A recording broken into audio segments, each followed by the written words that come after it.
Hey, what's up, everyone? Welcome to a morning edition of the Normal America Show. I'm wearing one of my favorite shirts today. As a Pittsburgh sports fan, and a Pirates fan, a lifelong Pirates fan. One of my absolutely favorite moments in Pirates history is Operation Shutdown. And my guess is, unless you're a Pirates fan, you have no idea what Operation Shutdown is. In my opinion, one of the greatest sports stories in the history of the sport of baseball. Pirates hired this aging hitter by the name of Derek Bell. And I think Bell was playing right field. And he sucked. He was just terrible. And so the next year, um, they brought up, I think they brought up a rookie in spring training to compete with Derek Bell for the position. And Bell takes to the cameras like goes to the press is like, I never competed for a job in my life. If they're gonna make me compete for a job, I'm telling you right now, it's Operation Shutdown. And it was indeed Operation Shutdown. He just refused to play. He refused. And the Pirates are such an inept organization, they just paid him and let him go home. That was it. And then Derek Bell, like, just sort of retired. He kept his money. Like, they didn't fight him, like, not performing for his contract. And he moved into a houseboat. And then several years later, he got arrested for selling crack. And so the one Pittsburgh writer wrote this article that was like, Derek Bell's a true pirate. He stole their money and then broke the law. He was a real pirate living on a boat selling crack. And it's just, oh my goodness. Operation Shutdown. Just the balls of someone to be like, tell you this much.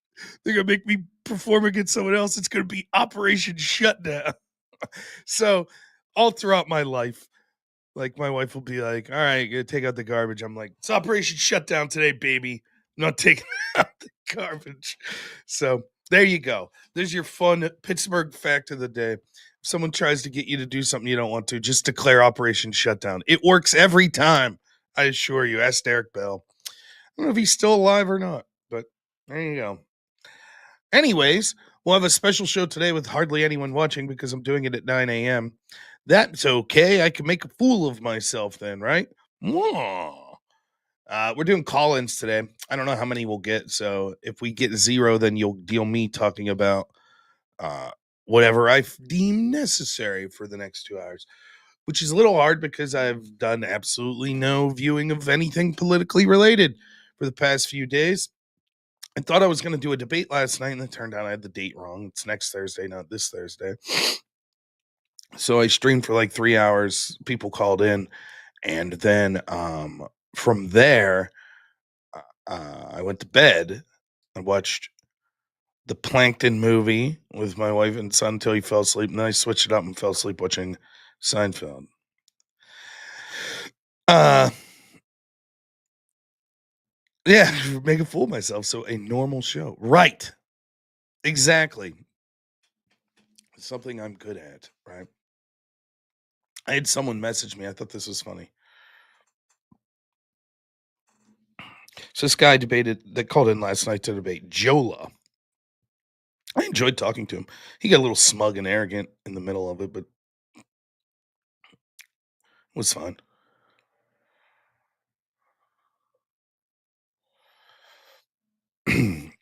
So someone DM'd me this. I got spies. It is funny though, because I think a lot of what goes on is there are people that like me that watch. There are people that dislike me that watch. Or that's not even fair. That's not what I'm trying to say. There are people that would tend to that like and tend to agree with me, and then there's maybe people that dislike me, or maybe they don't mind watching me. They just disagree with me. They're more politically oriented to the other side.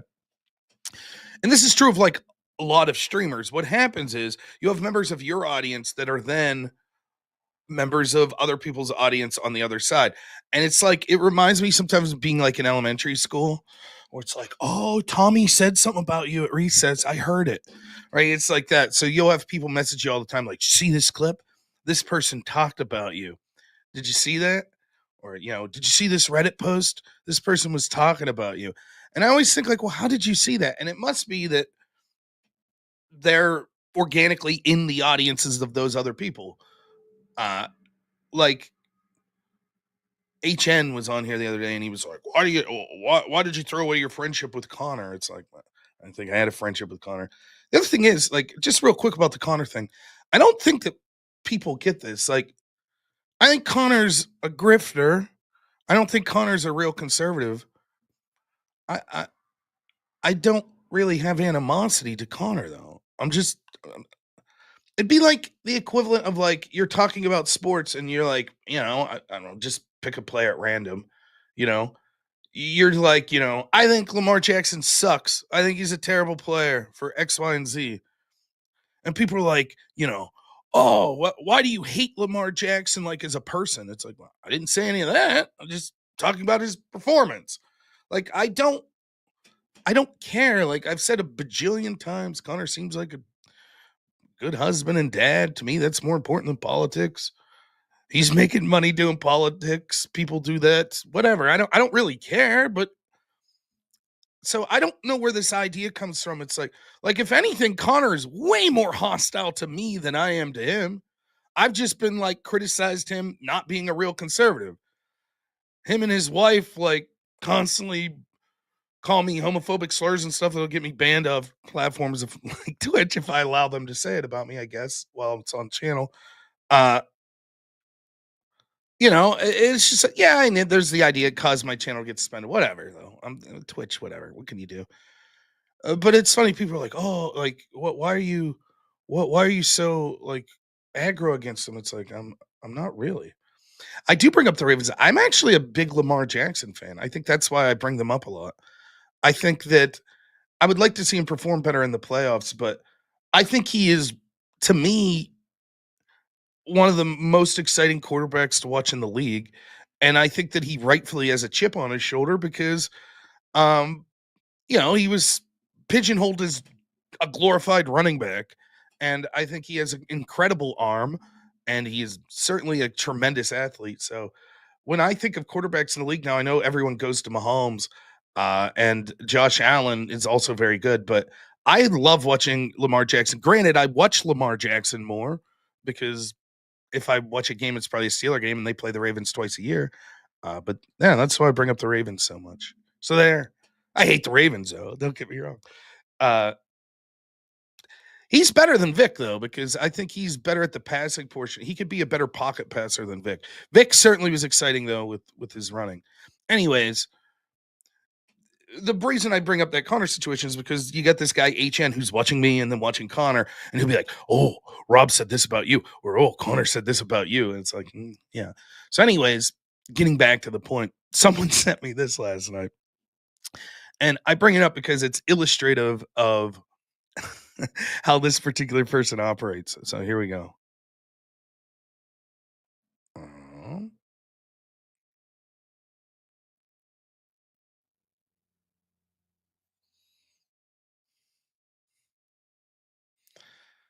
Wow, watching Jola absolutely manhandle Rob Nor. We'll review this debate tonight.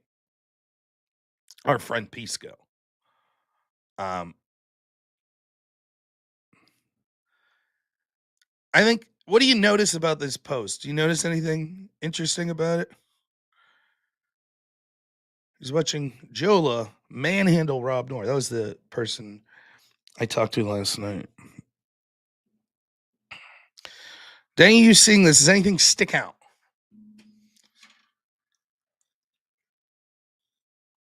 And this is something that occurs regularly from this crew, Pondering and Hutch and Bisco. Did you notice this at Jola YouTube manhandled? Look at that. He didn't tag me, did he?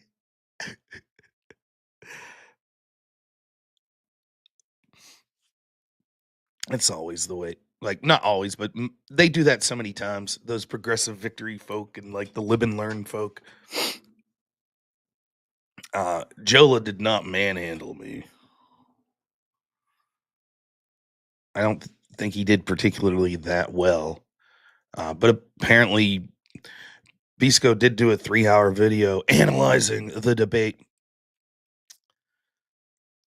So, one criticism that I saw, because I was like, oh, I'll read the comments from the perspective of the people that are left. There's this idea of like, even in my comment section, someone said this. Well, Jola called in and wanted to talk about tariffs, and I refused to. Instead, I was talking about COVID. First off, there wasn't a debate topic. There was supposed to be a debate topic with a completely different debate that was going to be moderated, not with this Jola person. And I, like a fool, screwed up the dates, and it's not last night, it's next Thursday. I incredibly thank Jola for calling in and basically saving the show because I was ready to do this debate and then it wasn't happening. And so, um, you know, I do thank him, and I thank Grid that was going to call in, and what was his name, Jimothy, also at the end there that called in. I appreciate that, but it was sort of like a call-in show, and I was like, "Yeah, what do you want to talk about?" And he was like, Trump's tariffs, blah blah blah, and I started to talk about my honest take on the tariffs. I think I've been honest with this. Granted, he wouldn't know that, and people that don't watch me wouldn't know, but my take on the tariffs, we'll see. As a general rule of thumb, I don't like tariffs. As a negotiation tactic, I think that it's certainly defensible, uh, but it may fail. I don't know. It certainly will lead to short term pain. That's certainly true. But will it play out long enough to where we could see net positive results in the form of two things? One, that the tariffs do their intended consequences of bring back manufacturing jobs in the United States. That's going to take a lot of time. And second, that it brings people to the negotiating table that don't want to suffer the results of our tariffs. And so maybe then they'll do things to lower their trade barriers or to increase trade deals to lower the United States trade deficit with those countries. My gut feeling is that as far as the lengthy strategy, that because of the way our system's set up and we have elections every 2 years, that the rest of the world will know that they could just hold out, and that would be long enough to get to the midterms that would stop those sorts of things. And so that's the first thing. Uh, as far as a negotiating tactic, my gut feeling is what's likely to happen is that there will be negotiations that lead to slightly more favorable results for the United States, but I don't think it's going to be the grand thing that Trump's talking about. Um, I think that the stock market will eventually rebound. It always does, but that doesn't mean anything. Like it may end up in Trump's term higher than where it started, but maybe without the tariffs being suggested, it would have been even higher. Nonetheless, that's what I feel about it. Uh, and but I can't predict with certainty one way or another. What I can say is I felt that the status quo was non-sustainable, as I said in the talk last night. And in addition to that, I applaud Trump for actually trying something because I feel like every politician, every president before him in my lifetime, it's just continued the exact same pattern. And that was sort of what I was talking about. So if someone wants to be like, wow, it sucks, this will absolutely not work, like maybe I give my reasons why I think that won't, but okay. But with Jolo, we're having a conversation. It seems like that's what he wants to talk about. And then, but he's sort of like, as we're getting into it, we're starting into it. And I'm like, well, I think the status quo wasn't sustainable. That's where I'm going first. And then in that conversation, he's like, yeah, because we've seen, when financial crisis happens, it hurts the poor and working class. Yes, that's exactly my argument. The status quo is always screwing over the poor and working class anytime there's challenges. And he mentions several instances, including COVID. And I'm like, well, right. Well, it's interesting you say that because the very people that are so critical of Trump's tariff policy supported lockdowns during COVID, which was clearly there was no possibility that was going to end up with financial success at all. It was absolutely evident that that was going to be a huge harm for the United States and the world economy. So it's interesting to hear people say like this tout now, particularly people coming from the perspective of like on the left that are now touting like we must have free markets. And it's like, but You have a rich history of being against free markets. Now, if you're someone like Peter Schiff, who's critical of Trump's tariff policy, but also was pro free market, like to almost to ridiculous nature, then yeah, the criticism, of course, it makes sense. Now, that doesn't mean that if you were anti free market in the past and now you're criticizing Trump's tariffs, that you're wrong, that the tariffs will be bad. But it sort of falls hollow as a moral criticism of, oh, this guy's authoritarian in the market. When it's like, but yeah, that's what you wanted previously. You just wanted your guy to be doing it, or you wanted it to be done about your particular issue. If you're not someone who lost their livelihood because of the manufacturing sector being hollowed out, you might say, well, it's not worth it. I think that it's more than just that. That you should be concerned about manufacturing fleeing even if you weren't working in that industry, in those industries. But surely you could see if you're like, oh yeah, when it came to lockdowns under COVID or these other things, yeah, those were issues I did deeply care about. So I can understand why people do that. Even if you say, well, my issue mattered and yours didn't. Hey, Black Jaden, I see you're in the waiting room there in Discord. I could bring you in. I can, but uh, what I would prefer is people to call in on StreamYard now. So if you're listening, Black Jaden, I could put the link to the StreamYard, and it's real simple. It's just a URL. You don't have to download anything. Um, I'm going to put that link in the chat because I'm having audio issues when I go through my StreamYard to Discord. It'll make my volume sound really low and yours sound really high for some reason. But anyways, then through the process of that, like Jolyn got like very upset. Was like, well, I don't want to talk about it, And we started to talk, and it was clear that he couldn't defend his position on COVID, and then he started like scattershot. He was like interrupting the whole time, and I want to get back to just talking about the tariff. Well, the topic wasn't just tariffs; it's a conversation. And it wasn't like I just was like completely brought this up out of nowhere. You brought it up, and it had to do with sort of control economies and the possible consequences of it. And he kept saying things like, well, Trump's the most authoritarian ever. That's a comparative statement. Like, what am I supposed to do? Not compare it? And again, the issue I gave to him last night is like, it's like if you say Tom Brady's the best quarterback ever, it's not enough to just be like, okay, let's just talk about Tom Brady's stats. You would be like, well, how do they stack up to Dan Marino's or Joe Montana's or Patrick Mahomes?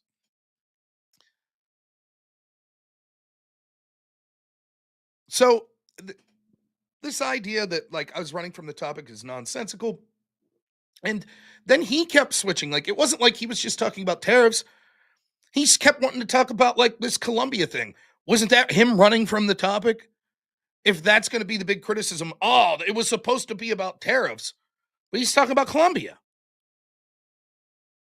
He's right, lack of funding, etc., etc. So just more cope, and it's always what we see. Well, not always, but many times what we see is these people, they don't want to engage in like a good natured like, hey, this is what I really think. They don't want to do that.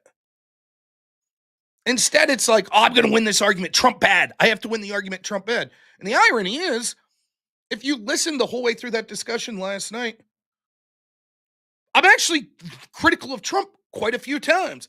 And hilariously, if Pisco's going to review that debate, like he should know. I talked to him for like an hour the other day about problems I had with sort of what was going on with his policies with university students. So this idea that I'm somehow bad faith, like I'm the only person of those groups of when I talk to the left that's willing to be like, sure, here's things Trump's doing I don't like. These are people that defended Biden to the point where they defended that he wasn't cognitively impaired. I'm not going to say that I'm an expert on everything. I'm not an expert on tariffs. I don't claim to be an expert on like wars across the world, like the history of Israel, Palestine, and all that stuff. I don't claim that. I'm giving you my honest take. I think that I'm right far more often than not on most of the issues I'm talking about. But at least I'm willing to be critical of my side and say when things are happening I don't want. And I think that philosophically, I'm pretty consistent. There's things that you might be able to say, whoa, Rob believes this here, and that's off from, but I'm trying my best. You think I have any love for radical lefties screaming about Zionism on campus? I don't have love for those people. But I'm trying to say, like, I don't know that that's a reason to kick them out of the country. Compare that to what their side offers. Nothing. Trump bad 100% of the time, always evil. Democrats good. The only time they'll criticize the Democrats is when they think they're weak against Trump or when it no longer matters. Yeah, Bob Menendez, he's not in office anymore. We can criticize him. Yeah, sure. Well, I even mentioned that, Wes, yesterday. Authoritarianism isn't always a negative. Most of the time it is. I think that you have to justify a unique position for why you should want it.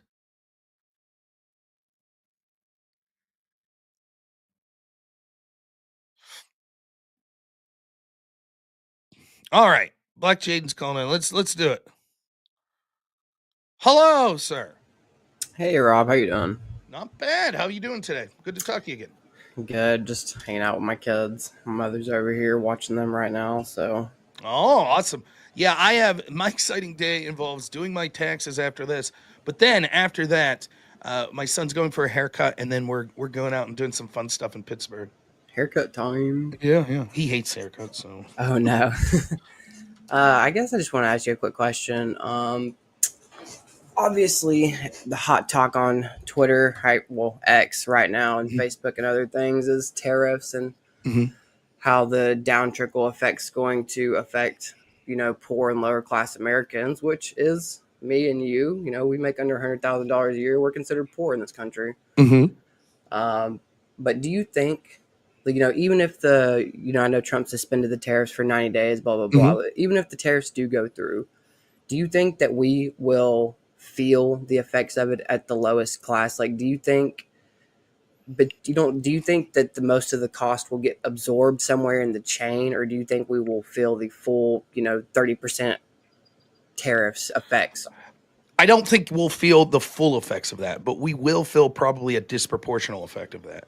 So what I mean by that is I think that what you'll see with tariffs, historically, it seems to be what happens is it's not a direct one-to-one comparison. So for example, let's say we tariff steel from, I don't know, France, right? And we're importing steel from France. And so now you yourself are building a shed and you need steel.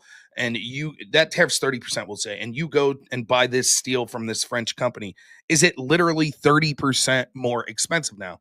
Now it's probably like 20% more expensive because the dealers in France are going to absorb a small portion of that cost. And then the dealers in the United States, like the box store, wherever you're buying it from, is also going to absorb a portion of that as well. But I definitely think that it would lead to sort of an increase in prices. Now, the question is, can that be offset by other things? It certainly would lead to increased revenue because that tariff, the 30% that's being paid, is going into the coffers of the US government. So, even though I don't think this is necessarily the best argument, that increased revenue would actually end up benefiting the United States government, which theoretically they could spend prudently, which they won't. So, there's that benefit. And then obviously, there's other sort of long-term benefits that you could see about, well, it could encourage more production in the United States, which means you're more likely to buy products in the United States. Those products likely would be less than price than the product you were previously paying for with the tariff. So if now that steel costing 20% more to you, you might buy a U.S. steel product that only ends up costing 10% than what you used to pay. But now that money's benefiting an American company. But yes, I do think that people are directionally right that this is basically a consumer tax in that it's not a direct consumer tax. So for example, it's not the equivalent of saying we're going to put a 30% sales tax on everything. Like it's not that. But Right. the end effect will be that it'll be an increase in cost to the consumer. So, okay, so obviously, Trump's only in there for 4 years. Say Democrats win the next presidential election cycle. Mm-hmm. Do you think if they roll back all these tariffs that, may have been in effect for 3.5 years by the time that we get an incumbent Democrat president, do you think that them rolling back the tariffs, say the tariffs are still in place when we get a new Democrat president, Yeah. will the positive effects of the tariffs already start to show through?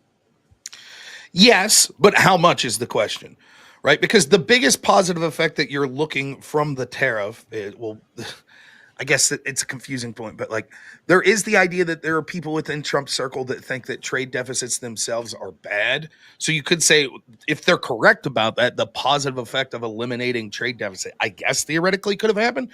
But I guess the bigger idea that people would talk about is, does it create manufacturing in the United States and bring jobs to the United States? Well, let's assume that it goes the full 4 years in the scenario you're saying. Hypothetically, there would have been businesses that made the decision based on those tariffs to come to the United States. I don't think that they're going to shut down the factories they build 4 years from now because it's like, oh, now President Buttigieg is lifting the tariffs, because it would probably be less profitable for them to pick up and move again, right? So they'd probably just say, oh, okay, well, the tariffs are gone. The question is the predictability, which is so important in business. And so what what businesses are looking for is they want a predictable environment. So if they predictably believe that these tariffs are going to exist in the United States for the next 20 years, that's going to radically change their plans on how they're going to conduct business, where they're going to build factories, where they're going to create jobs. If they think this is a bluff and Trump's not really going to do it, then they're going to come to a radically different conclusion. If they think, okay, Trump will do it, but it's only going to last 2 or 3 years because it will cause him to lose the midterms and it'll cause him to lose the presidency in 2028, then maybe we don't get the benefit because they understand, listen, it's unpredictable, and Trump and his administration is basically the only people that would do this. We're going to bet on the next time it'll be someone else, and they're not going to do these tariffs. So it's one of the things I talked about. I think it's one of Trump's weaker negotiating points here, which is I think that regardless of how people want to spin it, I know people like particularly that hate Trump want to be like this. Well, Europe's our friend, the European Union's our friend, and Canada's our friend, and Australia's our friend, and they're all great and they're friendly, and how dare we? They're also looking to benefit themselves strategically, economically, vis-a-vis the United States. They want the best deal possible for them. And if that deal is we could tariff our stuff to ensure that our industry is doing well, but we refuse to allow you to have tariffs, they're going to take that. It's one of the reasons you hear why Donald Trump is unpopular with all of these countries around the world. Well, I suppose if the status quo was presidents of the United States that don't give a shit about their own population and instead bend over backwards to benefit global leaders around the world, yeah, you would be upset. For example, I suppose I would prefer a president of Mexico that said, I'm going to tax Mexicans at 50% on everything and then send the money to Rob Noor. I guess I'd prefer that president. That wouldn't be the best president for Mexico, but for me, Rob Noor, I'd say, heck yeah, that's the guy I want to be president of Mexico. So the idea that the Western or that our allies and all these people hate Donald Trump, right? That's because he's actively advocating for benefiting the people of the United States who have been ripped off for years and have been hollowed out for years. And so I think that they're not going to go down easily. They're not going to if they feel that the economic pain through Trump's reciprocal tariffs and even further than reciprocal in many cases is bad enough, they'll say, okay, we'll eliminate our tariffs. But if they feel, look, we could hold out for 2 years because we think that the next person that comes in will be a Democrat, then yeah, it won't have the desired effect Trump wants. And I think that's one of the major short-sightedness in Trump's plan, where he has to understand that if you could radically change the tariff picture through one presidency so fast like this, it could lead to unpredictability in the markets, which could scare off business investing. And it could lead to the people that you're competing against or trying to have these trade deals with or to try to get trade barriers lowered. It could lead to them just saying, you know what, we'll just hold out for a couple of years because we know that the United States stock market and the United States consumers are going to have short-term pain And we think that that will cause them to vote for someone else in the next election. So all we have to do is hold out until then. Do you think the people on the right have enough solidarity right now with how radical things are to be able to deal with a slight economic pain to be able to pull through to the next election and come out and vote? The word Or do you think that it will affect the average American's money so much that we just won't be willing to vote for Trump? right, the question slight is it's doing a lot of work there because generally it is my opinion that when it comes to people's pocketbooks that outweighs almost everything. And so I think that certainly there are a lot of cultural issues that are important, but the old "it's the economy, stupid" Bill Clinton line is largely true, I think. And I think that there are a lot of people that see that the current economic trend is going to leave them behind. And those people probably, like, for example, if you're someone whose parents worked in a steel mill and now you and your dad's 70 and he has to be a Walmart greeter and you're working a crap job and your wife has to work a crap job and you never see any chance on the horizon that you'll be a homeowner because prices have gone through the roof. If at the end of the day Trump's policies lead to you having 3,000 less dollars at the end of the year, would that cause you to vote against sort of Republicans or populists? Probably not, because you already saw your economic vision is so bleak that you're like, you know what, I could take a little short-term pain, I don't care. But there are many, many, many, many, many people that voted for Trump that aren't in that position that'll be like, hey man, my 401k is taking a hit, I don't give a shit. I don't care. I'll vote for a Democrat that believes this trans bullshit because I don't want my 401k to lose a bunch of money. So I think that the economy is something that's usually at the forefront of people's minds when it comes to voting. And I think that if there's, like, let's say that the stock market levels out right now and continues this way the rest of the 4 years, and basically nothing's done, and consumers are paying 10% more because of tariffs the rest through here. Yeah, I think Trump easily loses the midterms and would lose 4 years from now. So now I think that it's not likely that that's to be the case, because I think that after a period of time, he won't publicly declare defeat, but he'll try to save face by saying blah, blah, blah, and then eliminate the tariffs in totality, or, almost in totality. And so that would likely not lead to that dire outcome of he just continues down this path for 4 years with nothing changes. But yeah, that's basically what I think. I think that maybe other people disagree with me, but I think people put more stock into economics than you're led to believe many times. And I think that's one of the reasons that Trump won. Yes, there are all these cultural issues that people are just absolutely fed up. But like, take an issue like DEI. Like, the reason that issue resonates with so many people, it isn't because, oh, they're being racist to white people. They're being racist to people of Asian descent, etc. There's certainly a portion of that, and that bugs people. But the way that people are viewing it is, we're not importing the best people, or we're not using the best people. Instead, we're using people that are inferior because these quotas, because of these cultural issues. And so they look at it like, oh, our military is supposed to be protecting us, but they're more interested about promoting people of color and people in the LGBT community. So it's ineffective. If Biden's economy had really been great, like we were told that it was, then Democrats would have done far better, and maybe even Kamala wins in 2024. The truth is that they couldn't run on the economic record, no matter how much they tried to gaslight you. They couldn't run on the border. They couldn't run on foreign policy. They had no policy to run on, despite the fact that they could tout the numbers and spin the number. Oh, the numbers are good. They could do this. They weren't for a huge swath of people in this country. And so what happened is the cultural issues become exacerbated. And so now you see Democrats at historic lows, because it's like, what's the Democrats' policy? Why is their popularity at 21%? It's not like, well, they're for this trans stuff, but man, their economic policy's on fire. Like, they're great with the economy. Like, no, even the people that are like mad at Trump would still, most of them would still be like, I don't know what the Democrats are, just don't be Trump. That's it. But we saw what their economic vision was.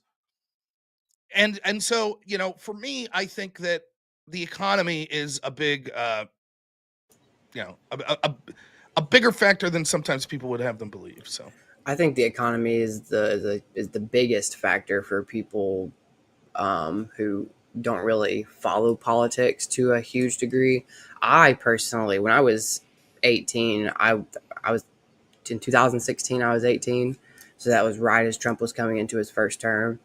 And what radicalized me to be a conservative specifically was watching Antifa violence on Trump voters, and then watching police stand by, do nothing, watching Yeah. Democrats encourage it, and even denying the existence of Antifa not even existing.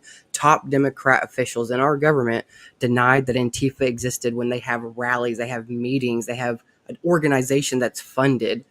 And so, there's a lot of young people like me. I'm 27 now, who have seen that and who have seen the gaslighting that has been taken place by the media. And I think that people like me will never vote for Democrats until Well, good. unless we saw the same types of things coming from our side.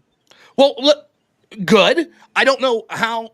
I hope you're right. I hope I'm wrong about that. And there's a lot of people that have that sort of mentality. But maybe then what it results in is voting for people that are Republican that would still be against Trump's tariff policy.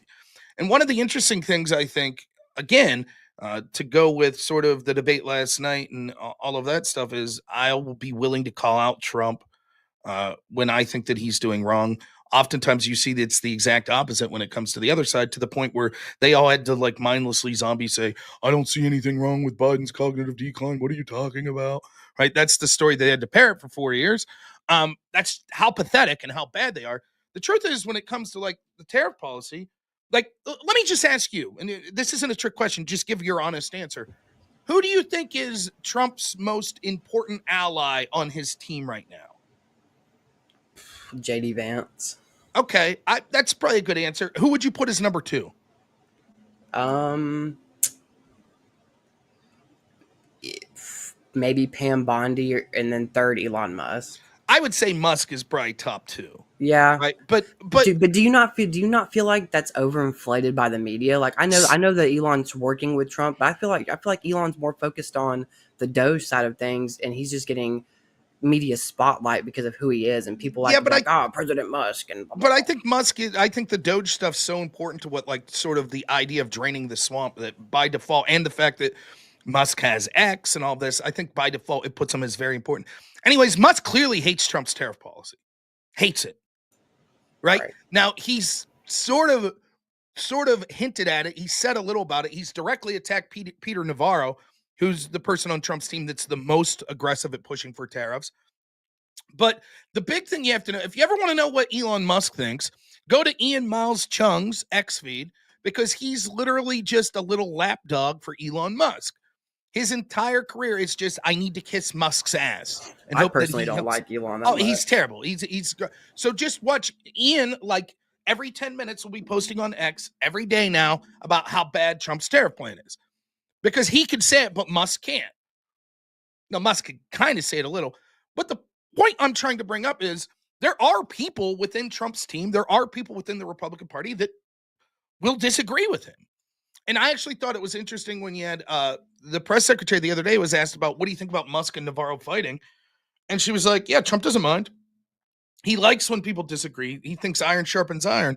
So the reason I bring this up is there certainly will be people that are considered populist, that are considered MAGA light, that will say, we don't agree with Trump's tariff policy. We don't. So even if you're right, like, well, there's people like me that will never go back to, the Democratic Party. Yeah, but maybe you vote for someone that in the Republican Party that's like, we're going to rescind these tariffs or massively change what they're done. And so then you still fall into the, well, predictably, will this policy continue? And I also think that Trump, if it's massively bad for the United States people and he was wrong, I think that he's not just going to say for 4 years, I don't give a shit, I'm riding it out. And so we'll still end up seeing the tariff policy being rescinded in that world. But but yeah, that's what I feel about it. I guess maybe one more quick Okay. question. Let's see. I usually have things written down before I come on to talk to you. Do you think that we are going to see any escalations of war or de-escalations of war with Russia? I mean, have they reached any kind of agreement with Russia and Ukraine, or is there still just hot war going on over there? Um, it's still the war's still going on, right? So I it's hard to say if there's de-escalation because the way it works is it picks up because of the crazy weather over there. It's going to pick up every year in the spring, right? So I maybe it's picked up less than it would have had Trump not been trying to proffer a peace deal, but there's certainly, unless I've missed something, I haven't been particularly paying attention for like the last 4 or 5 days. Uh, I haven't picked up on that there's like been a ceasefire, the attacks aren't occurring or anything like that. There seems to be maybe a lull. Um, what do I think the prospects of peace in that particular region are? I think they're better with Trump. I mean,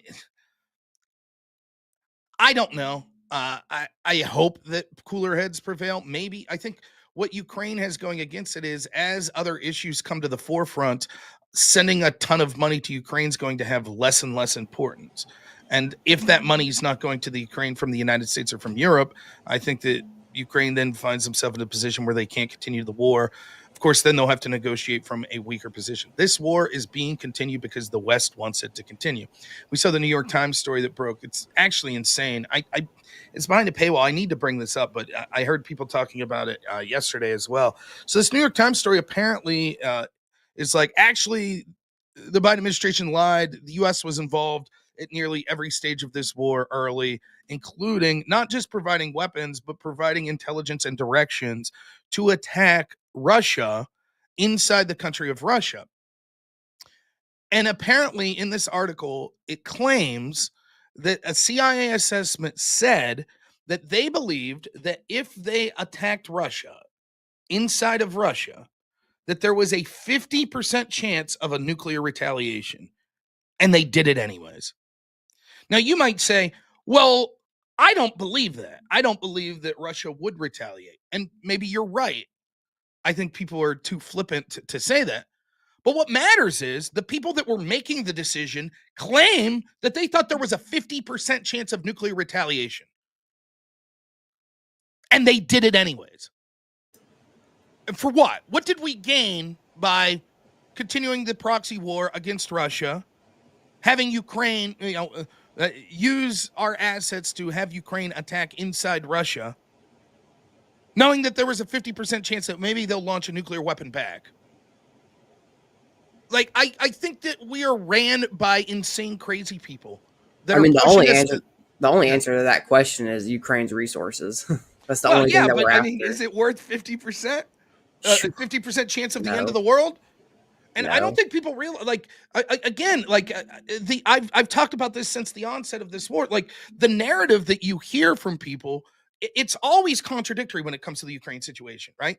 It is, oh, trust us, bro. Ukraine's got this wrapped up. Russia lost. It's only a matter of time. And you're like, cool. I guess we could wind down how much money we're sending. No, you can't do that because Russia will invade the rest of NATO. Though the Polish people will be speaking Russian by the end of the year. My God, no. But you just said that Ukraine's already got it wrapped up. It's only a matter of time. Yeah, bro. And it's like, wait, what? And another one is, well, there's no negotiations with Putin whatsoever because he's a complete psychopath. Nothing will stop this man. Whatever his agenda is, he will go until he is militaristically completely defeated or deposed. And it's like, okay, well, if he's so crazy, if he's on the verge of being militarily defeated or deposed, wouldn't he use his last resort of nuclear weapons? No, the guy's sensible. He'd never do that. What do you mean? You just told me he's a maniac that you can't even talk to. And so, like, these contradictions run abound. And what people don't understand is you're playing with nuclear war. This isn't recoverable. That's it. When that happens, that's it. Trump's tariff policy, if the worst happens, it could be devastating for the United States. But it isn't the end of the world. But if you're messing around with nuclear war, it's like, oh, yeah, my bad. I guess you get 2 minutes to go on TV and say, I'm sorry, before all the nukes fall and blow up every major city in the United States. I guess you have that satisfaction. So, that's sort of where I see it. I'll give you the final word, and then I got to get to Super Chat, and we got another caller trying to come in. So, Nah, that's pretty much all I had. Thanks for bringing me on. I'll definitely try to hop on next time. Thank you. I appreciate it, man. Take it easy. It's good Yep. to Have a hear good from you. day. Bye bye. Super chat. Bear in the Woods, thanks so much for $5. Says, IMC is a culture vulture in Mounts Chung and a leftist at heart. He's a total fraud. Nobody should take Chungus at face value. Yeah, I don't care for him at all. At all. So if you have anything that you would like to talk about, the link to the StreamYard is in the chat. I'll be posting it regularly. Feel free to call in and talk about any topic you want. Only rules are you have to follow terms of service for the platforms that I'm on, the most stringent of which will be YouTube. And if other people are in the chat log, I'll probably cut your time short because I'm trying to get to everyone that calls in. That was not Scratch, by the way. That was Black Jaden. So I was called in before. There's Jess Gerald, member for 5 months and easily the most prolific donor to my channel. Thank you so much, Jess Gerald. Always appreciated, man. I'm glad you enjoyed the morning show. Another benefit of doing the morning show is our friend Ditso, who's called in several times. It seems that I think maybe the way your hours are, it's easier for you to call in when I do the morning show. So it's great to hear from you. Oh, you're still muted, but give me a second. I'll read these couple super chats. Thank Jesus for $10. Thanks so much. Says, here's towards you and the little man having a good day in Pittsburgh. Thank you, man. I really appreciate it. And then Black Jaden, who just called in, gifts some membership. Thank you. And Jess Gerald gives another 50 memberships. Absolutely incredible, Jess Gerald. I can't say thank you enough, man. Thank you so much. Ditto, that's a tough act to follow. Everyone donating a bunch of money. So it's great to hear from you, though, man. I hope you're doing good today. Well, I've been busy. Last weekend I was in Mexico, Salvador, Honduras, Costa Rica, meeting up with activism over here. There's, I don't know if you've just noticed what happened 2 days ago here with the CELAC, with the community of Latin American and Caribbean states. The government representatives sat down. They talked about. So, bottom line, we said, look, let's be realistic. We got some kiss ass guys like Bukele kissing the ass of Trump. We don't like it. We don't like Milei kissing the ass of Trump. Fine, they can do whatever they want. But we are sick and tired of this whole bullshit. We are now looking to divorce economically as much as we can from United States and take care of our own economies. Fine, if the United States wants to be isolated, they have all the right to do so.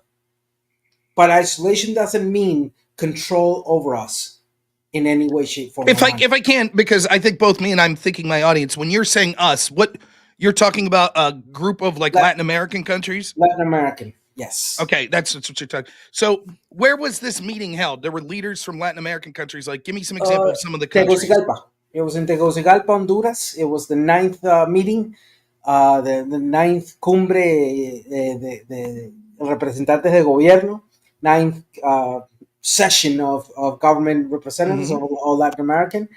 It was interesting, to see the CELAC again function as best as possible. But the same thing happened with the I don't know if you're familiar with the ASEAN, ASEAN, the South Asian coalition of countries that they have pretty much their own high government representation. They just came out saying this pretty much in the same line: a hybrid attention, a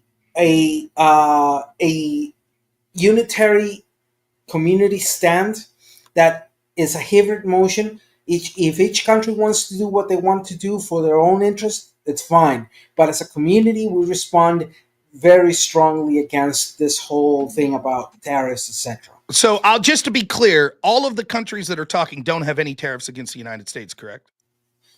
Right now, well, you basically negotiate with all the world. You have 14 trade agreements, and you have an expansive neoliberal approach since the era of Reagan towards that. So in the free trade agreements, you pretty much don't have any reciprocal tariffs, or you have the lowest degree of tariffs, or you have reached the lower degrees of tariffs. An example is rice with Costa Rica. when the CAFTA, the free trade agreement, was done in Costa Rica, rice was given a 35% tariff, decreasing in time, which last year has reached 0%. So you have a variable depending on which free trade agreement you're talking about. In the 20 countries, you have those free trade agreements. And out of the 195 countries, which ones you do not have free trade agreements, but you have trade with. Well, I'm skeptical. I'm skeptical of what you're saying. And I know we've talked in the past, and sometimes I think what you're saying, it doesn't paint necessarily a full picture. So two things to say to this. It sort of wasn't a direct answer to the question I asked. And it seems that the moral anger at how dare the United States suggest tariffs. Now we are a coalition that says we will not be bullied, oftentimes comes from countries that themselves have quite aggressive tariffs. And they didn't feel that as a moral failure. They were fine with that. It was okay for them to erect trade barriers, and they didn't feel they were trying to advantage themselves, and which is perfectly fine. The part that you're talking about, let each country do what they want that thinks benefits themselves, I don't disagree with that. But secondly, when we then you kind of pivot to this part about rice tariffs in Costa Rica, and you said now they're at zero. I want to be correct. That's your argument. That right now, Costa Rica. Okay, so I'm reading. This could be untrue. I'll admit to not being an expert. I'm just doing a simple search. Costa Rica rice tariff. Costa Rica has implemented several changes in its rice tariffs. As of 2025, the country has reduced the applied tariff on rough rice and beans to meet local demand, and it's scheduled to eliminate remaining tariffs on certain rice and dairy by 2025. On certain. On August 2023, Costa Rica reduced import tariffs on paddy rice from 35% to 3.5%, and on milled rice from 35% to 4%. However, on March 27th, Costa Rica reinstated the 35% tariffs on non-U.S. origin rice after an administrative court overturned a previous tariff reduction. This removed its boom demand for U.S. rice and reduced South American origin rice and competitiveness. So what it sounds like is non-U.S. Let me finish. So what it sounds like is several things are going on. One, there's still tariffs, including on U.S. stuff. It's just that there's certain ones that they're reducing. Second, historically, those tariffs have been incredibly high as 35%. And third, even if they would eliminate barriers to the United States on this particular issue of rice, they're still erecting tariffs to other countries. So the idea that there's this moral failing of a country like the United States putting tariffs up and it's so outrageous, they themselves are doing it when they see a benefit to doing it. Let's have the sincere conversation in this sense. Tariffs as a tool to protect internal production and internal markets has been a well applied logic to that. You've said it yourself. Each country has the right to protect its own. Each country has its right to decide over its own benefits in that sense. Now, if we look at the most two particular areas, especially starting the neoliberal, what people call the neoliberal idea of markets that particularly started on the Nixon era onwards, we see, okay, look, we established the free trade. The free trade doesn't eliminate the idea of tariff.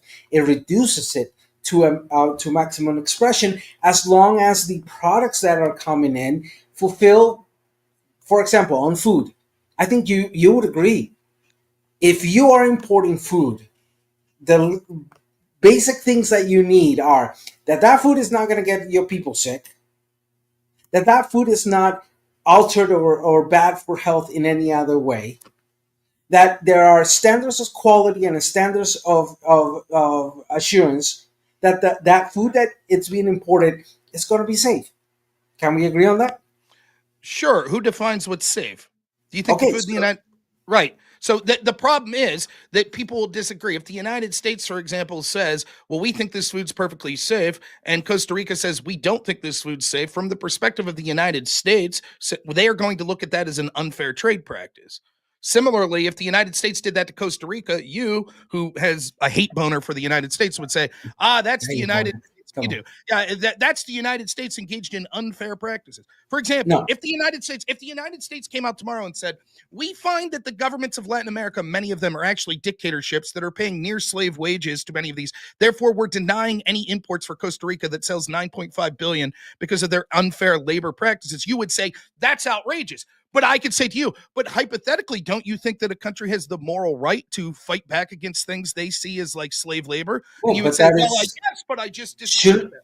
So now, shouldn't that be real reciprocal? quick, so it would be the same when it comes to sort of health, because you're getting to a finer point that a lot of the trade barriers that are erected against the United States actually aren't tariffs. A lot of them are things that could be for legitimate concerns that say, like, we don't find your product safe, or it could be for protectionist concerns to say, well, we could get out of looking like we're tariffing, but still refuse to accept U.S. imports by saying, well, it's for a different reason altogether. But at the same time, wouldn't this conversation be reciprocal?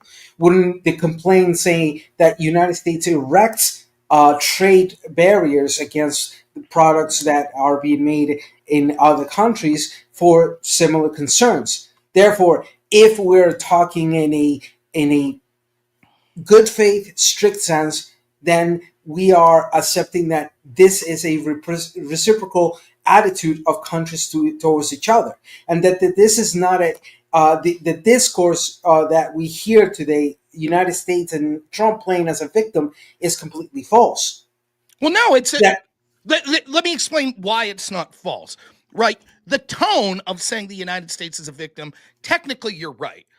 And Trump understands that, which is every country is just basically doing what they think's best for their own economic interest. You would agree with that, right? yeah, like yeah, Trump you can saying that the agree. leaders of the United States haven't been concerned about the people and the industry in the United States. Instead, they've been concerned about their pocketbook and the pocketbook of their donor class. So, what's happened in this country is we've hollowed out the manufacturing class. We've been terrible for middle class in the United States, but it's been great for Wall Street. It's been great for the super rich, and it's been great for other countries around the world. And so he's saying we're tired of being taken advantage of. And just like you said, doesn't a country, yes, the idea behind tariffs is to protect its own people and own industry. Yes, that's what Trump's saying. Now, I ultimately am skeptical. I think Trump's going too far with tariffs if they're implemented as being said. I would actually like to see negotiation, and hopefully it leads to negotiations in other countries deciding, okay, we're going to lower our trade barriers, we're going to purchase more products from the United States.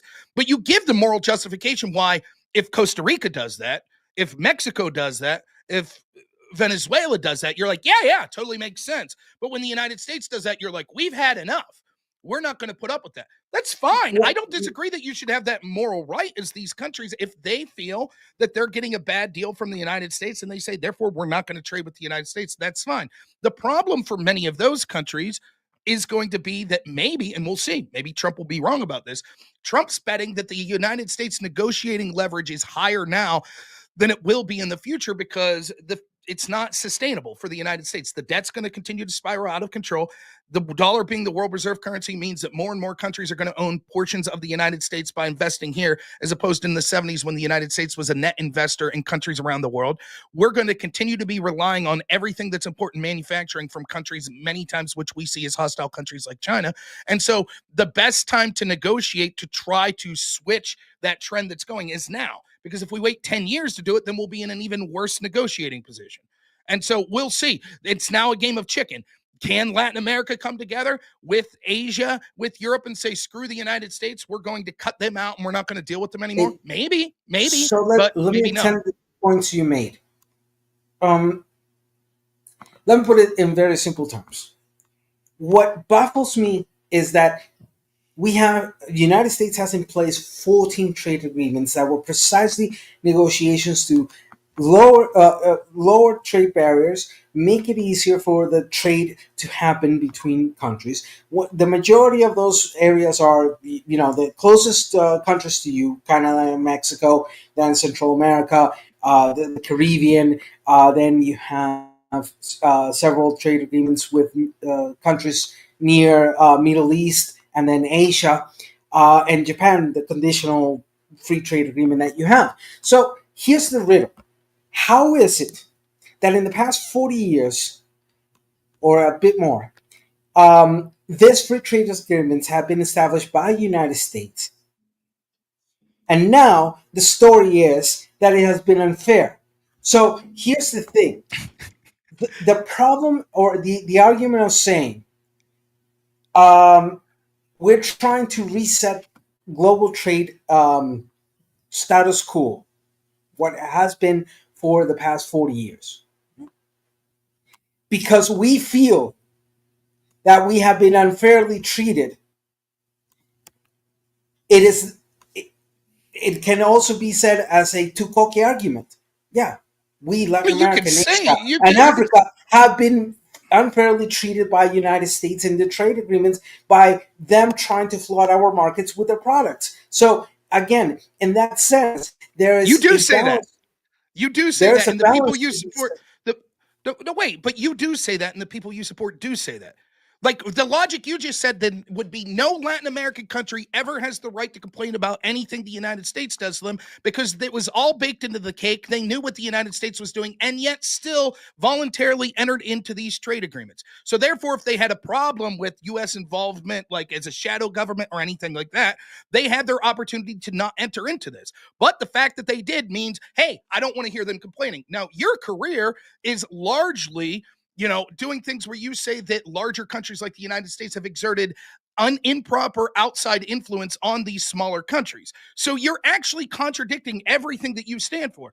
Every time you complain about the United States, I'll just say, wait a minute, didn't the countries that you're speaking up for voluntarily enter into agreements with the United States? If they had problems with these things, how could they now claim and have a too cute policy where they're complaining now, oh, we don't feel that we've been treated fairly? It's an absurdity. Secondly, other than the USMCA, what did Trump have to do with negotiating any of those trade policies in the first place? It is an absurd. It would be the equivalent of saying this. Let's take any Latin American country. Is it possible that a bad dictator comes into power into one of these countries? Are you asking me? Yes. I would that be something? Counter certain things you said, but so let me finish the point here in a quick fashion.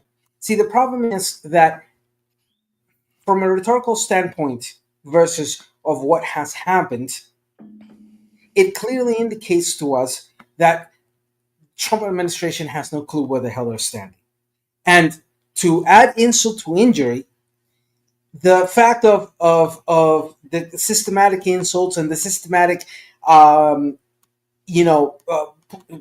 finger pointing in regards of the trade issues that were happening or has been happening until this new era or second administration of Trump is also an absurdity. It clearly shows to us, because you said something important. My job is to analyze politics, to internally my country to push for the things that need change, that would ensure a better livelihood for people. And if that functions as an example for those neighboring countries, then great. But the point being here is that we can recognize that the United States hegemony, particularly post-World War, has not been positive. That the added to the insult and injury of Russia and China playing those roles has not been positive. But at the same time, one cannot deny reality where our governments, throughout the end of the war up to today, in a straight out cordial diplomatic sense, trying to reach out and negotiate this free trade agreements, this cordial relationship with the United States, has also been. Okay. We don't want to fight with the United States. So to answer, you have a unique talent for saying a lot without saying anything. So let's go back to this. One, you didn't answer my question. You didn't talk about whether. What was it? I'll ask it real quick. Please give me like a 5-second answer. Can a country in Latin America elect a terrible leader, a dictator, a terrible leader that's bad for the people of it? We've already done so for over 200 years. So if that terrible leader then enacts a terrible trade policy that enriches himself but severely harms the people of Costa Rica, you would say 30 years later, hey, the people of Costa Rica have no right to complain. They voluntarily entered into this trade agreement, right? That's what you would say. No. Wait, I think it comes over two things. Thank you. Thank you. I think you're Continue. conflating two Thank you so things there, much. my Thank friend. you so much. So now I'll continue. So when you say, well, the United States entered CAFTA, the United States entered NAFTA, and now it's absurd for them to say, well, that's been an unfair deal for our people. Yet you just gave the rationale why you would exactly, not only would you say that, but you do say that. And I'm sure if we would pry in other areas where I would say, wait a minute, the leader of this particular country seemed to be allied with the United States when that happened, you would say, well, that guy was corrupt. That wasn't a good policy for the people. And the people of No, these countries have the right to say that they want a change in direction of that and they don't want United States interference, etc. So you intuitively understand that. It's just your hatred for the United States thinks that, much like most lefties, that the standards that you would advocate for you and your in-group shouldn't apply to the people that you dislike. So no, that's I number think one. Second, you contradict yourself completely there, because what you're talking about is this is all about the United States feels, and the people feel this certain way, and how that shows to you that there's a lack of seriousness. And yet, when I give you a chance to respond, all you talk about is how you and the people of these countries feel. You feel that Trump doesn't have an so. IGA. You feel your feelings are hurt because he's been too aggressive. You Let have me the right to counter on those. that You have the real right to quickly. those. You have the right to those feelings. You certainly do. No one's going to deny that. And maybe you're right that this will end up being something that's detrimental to the United States, and they should have been, softer gloves in handling these sorts of negotiations. But the point still stands that from the perspective of the United States, the future that we're on is unsustainable when it comes to sort of our financial situation that we have here. And I applaud a president for at least attempting something to do that. Yes, that's going to look bad from countries that have benefited from the fact that manufacturing's been hollowed out in the United States, and they're going to be upset about it. We'll see ultimately if your conclusion, and I'll give you the last word here, we'll see ultimately if your conclusion is correct, that the immensely powerful Latin American Union will topple the United States government. The truth is that largely these countries are feckless. The last thing is you talk about like how Trump talks about these countries negatively and stuff like that. I'm tired of this argument. It is true that many of these countries like Haiti are shithole countries. Simultaneously, we're told in the United States that we have to accept refugees that are seeking asylum from these countries because they're such hellholes where there's so much brutal murders and things like that are occurring. But simultaneously, how dare the United States that we're saying should be forced to take these refugees, and they led to the detrimental conditions in so many of these countries. How dare they criticize these countries as detrimental? It's a joke. And I think that obviously from your time that you come on here, you can see that like you clearly have a double standard. You're okay with protecting industries in these countries. You're okay with tariffs there. You're okay with saying things need to be negotiated because even though there were negotiations publicly signed, the United States has been up to nefarious stuff behind the scenes, things that you're unwilling to give the United States the benefit of the doubt when it comes to those sort of issues. So, in that sense, and I do appreciate you giving me the last word, there is a complete and utter misconception in regards of what I say and how I'm transmitting it in that aspect. Number one, if we speak about the political instabilities within Latin America, added to the fact of being aggravated by U.S. interventionism, sure, there are things there that have shown that Latin America has had for the past 200 years. It's our own particular issues, but it's not like the United States is completely oblivious to that. Fact of the matter is, in '63, your people killed your own president in there. '68, they killed a brother who was supposedly to run for president. So it's not like your country is oblivious to that political instability due to internal conflicts in that sense. Hell, you lived through a civil war. Pretty much 90 years within your first 90 years of your independence. That being said, we have to be clear. When we establish this whole thing about the free trades and the whole agreements, what used to be NAFTA, now USMCA, CAFTA, and then 12 other ones that you have around there in the world, we did this in good faith. We did this understanding that it was a good economical opportunity to open up and generate free trade. But then here comes Trump with a complete and utter 180 degrees.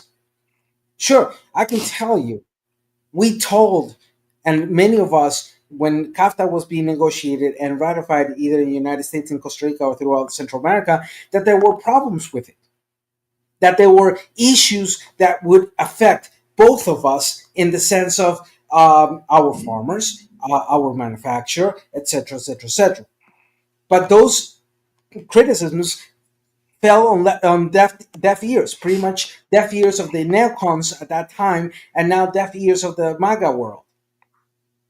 Because you do not want to recognize that it isn't about the it isn't only about the legitimate criticism about U.S. foreign interventionism, but it's also about the hypocrisy and double standards that you show, and that those who support this whole thing are showing, in that you either want to continue hegemony or you want to be isolated, but you cannot have it both ways. It's not like what you're doing with Europe right now, that you are fighting against the NATO, that your country was primarily the one to establish it. You're fighting it against it. Europe says we're going to rearm, and now you're crying foul because Europe is saying we're not going to let U.S.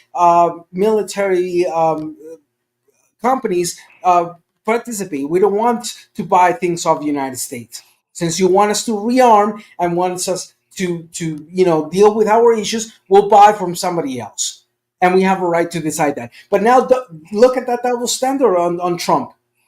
Look, you want to talk about double standards? But real quick, we've already went through this. You're oblivious to your own bias. Well, you're not. You think that you're morally right because you hate the United States. You're in this cultural march. Yes. Can we stop on that? Can we stop on that? Please. I don't hate the It's United clear. States. It's clear that that's the case. You at least hate the leadership of the United States. I'm not saying the people. Like you did. That's why you voted Trump. You hated the political system. Yes, but you hate Trump more. You hated your own political system. So why would you criticize me or criticizing your own political system? You hate Trump more, as we've already got to, and you favor the I don't hate anybody. Please. I certainly give you a long term, right? Sure. Like, please, you dislike Trump more. We won't use the word hate if you want to argue that sort of semantics. I don't give a shit. I find that someone by the way, here's the worst thing that you did last time. This is something that you do that I think is interesting. I think that you have a higher inflated sense of your intelligence that you have, because what you'll do is you'll take some buzzwords, or you'll Google some facts real quick, and you'll be like, oh, well, do you know the reason? Do you know the reason that NATO got involved in Libya? Do you know the reason? It was actually, and then you just read the Google thing, and I'm like, yeah, but what does that mean? You're like, it was actually a vote that was decided. Here was the countries that were on top. Here was the countries that were under. And it's like, yeah, but the reason they got involved was the reason they had that vote or declaration was the exact thing I said. Oftentimes what you seek to do is point out some historical fact and then insert your own bias into it, like it illustrates some deep salient point. But most of the time you're just saying we're the poor victims, the United States is the big evil bad guy, and so therefore I'll engage in double standards to justify anything I want to criticize the leadership of the United States. And it doesn't even make sense from a linear thought process, because when you have a president like Donald Trump that's going against the very aspects of that U.S. government that you would decry, that was having involvement, color revolutions, running drugs in these countries, and who's criticizing places like the FBI and CIA, you're like, well, I don't like that. I would rather go back to the previous people that were supporting all that. So what you've done here, what you've said here sort of proves the point. You talk about double standards. I'll ask you this. We already sort of went through this once. I guess I'll use specific people's names so maybe that you could have a revelation and come to an understanding of this. You think Bukele's kissing Trump's ass, right? Yes. Do you care about the people of El Salvador? Yes. Okay. If Bukele signs a 1-to-1 trade agreement with the United States that says we will have a zero trade deficit with the United States, so every dollar that we export to the United States, we will buy from the United States. And that would have the net effect of collapsing the farming industry in El Salvador. Do you think 10 years from now, you would be saying, hey, sorry, the people of El Salvador have to suck it up? That relationship was entered into in good faith. I'm not Salvadorian. I'm Costa Rican. I respect sovereignty of each people. What does that have to do with what I just said? That's what you're confusing and confabulating. Because I, as a political analyst, sure, I can criticize that. But at the end of the goal, we have to respect sovereignty of these people. So you and if they entered that type of deal and it went south to them, sure, solidarity is going to be there. And assistance is going to be there. But at the end, it's going to be of the Salvadorian people to say, F it, we fucked up, we did the wrong thing, we now need to change. Go ahead. change. Okay, there you go. There you go. That's the point I'm trying to make. So the criticism that you're levying at the United States that, hey, we entered deals in good faith. And so now, decades later, when the United States says this deal wasn't good for us, we want to renegotiate the deal, you say, whoa, whoa, whoa, that's a double standard. That's morally No. I vacuous. never said That's, that. please. You You just assume that. did. You just said, oh, when CAFTA was entered into, countries like Puerto Rico, we saw that there were potential problems with them, but they fell on deaf ears. And now we entered into that negotiation in good faith. And so the double standard of now the United States saying, wait a minute, we don't like that deal. We want to renegotiate a different deal. Well, that's morally, no, we can't accept that. And then when I do an exact apples to apples comparison, and I'm like, okay, let's say a country that you maybe would be more sympathetic to, like El Salvador, let's say you're saying they have a sycophantic leader right now that likes Trump. If he enters into a trade deal, he's the duly elected leader of El Salvador. He enters into a trade deal with the United States that devastates industry in El Salvador 10 years from now. Would you be making these same sorts of arguments? Whoa, that's a double standard by El Salvador. These people, and the very first thing you do in response to that is, well, I'm not El Salvadorian. Who cares? That's not the issue at stake here. I'm not saying that you could only talk about, you're talking about more Latin American countries than just the country you're from. And secondly, why did it seems when pressed after you him and haw, you're like, yeah, if that's what would be best for the El Salvadorian people, then the government should push for that. Yes. Now change the name El Salvador to the name United States, and you got it. And what we're saying to the United States is, we don't disagree that if your country wants to change, go ahead and change. But while you change, don't drag us all around with you. Don't fuck up our realities just because your change. But real quick, I hate to cut you off, but real quick, wouldn't that be the same argument? Wouldn't that be the same argument that you would make in that hypothetical with El Salvador? Hey, El Salvador, if you want to change, fine, but don't drag us down in the United States. We've done that in the past. Let me finish. Wouldn't the same argument be, well, El Salvador, if you want to trade, fine, but don't drag us down with it? Wouldn't that be the same argument? We've done that in the past, Rob. I don't understand what you're saying. Yes or no? Would that be the same argument? We've done that same thing you're saying has already been done in Central America. So, okay, yes, we have told people, we have told our separate countries, if you're going to make a decision, go ahead. You're free to do so. But if it drags us, then that's when we say and then stand up, hold on, why were we getting dragged into this? Maybe one of the best examples was the Skipulas the Skipulas treaty that ended the civil wars here in Central America. That you had the civil wars with the Sandinistas, the Salvadoreños, the Hondureños, that was impacting the whole relationship in that sense. Sure, we understand that those revolutions happened because of the historical context in each of those countries. But once it started affecting us, we have to find a way. I got to cut you off because I got other people coming on and I got to get to super chats. I think there's two ships passing here. I don't think that you understand what I'm saying, right? Like you're saying like, oh, well, if El Salvador wants to renegotiate trade with the United States, fine, but don't screw me up in Costa Rica. Okay, that's not what I'm talking about. What I'm talking about is a direct one-to-one El Salvador dealing with the United States, right?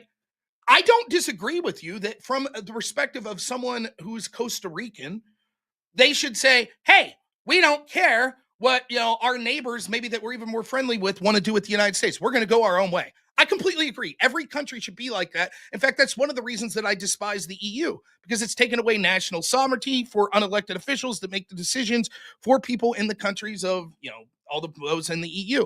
But what I'm saying is, it seems that you're making an argument like Costa Rica entered into CAFTA, and now the United States is like, we don't like CAFTA, and they don't have the right to do that because we entered in good faith, and so therefore they shouldn't be allowed to change it. And I'm like, okay, but let's say that you saw a situation where you had a Latin American leader like Bukele that voluntarily enters into a bad trade deal with the United States, and then the people of that country 10 years later say, we don't like this deal, we want to renegotiate.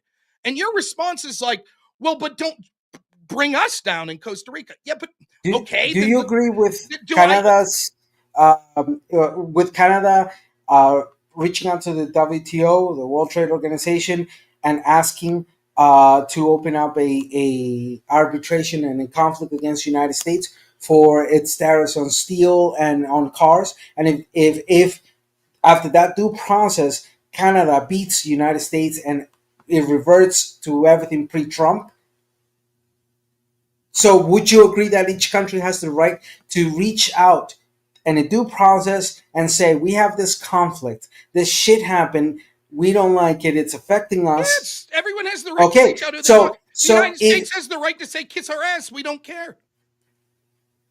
really, You don't think they have the right to say that? So the bottom line is, we should not trust the United States in the agreements they come up with us. Should we trust that Latin American countries? Should we trust Latin American countries that are all but ran by cartels like Mexico? Fine, isolate yourselves, but don't play the cop of the world. I agree. Retire all your military bases from the world. Close your borders and stay out of our businesses. Not close the border. You just said, who are you to speak for other people? You just said that one of it. You are doing the same. Wait. You just said, hey, if individual countries want to do whatever, same thing here. So, like, the idea that you say that the United States must then close down their border is nonsensical.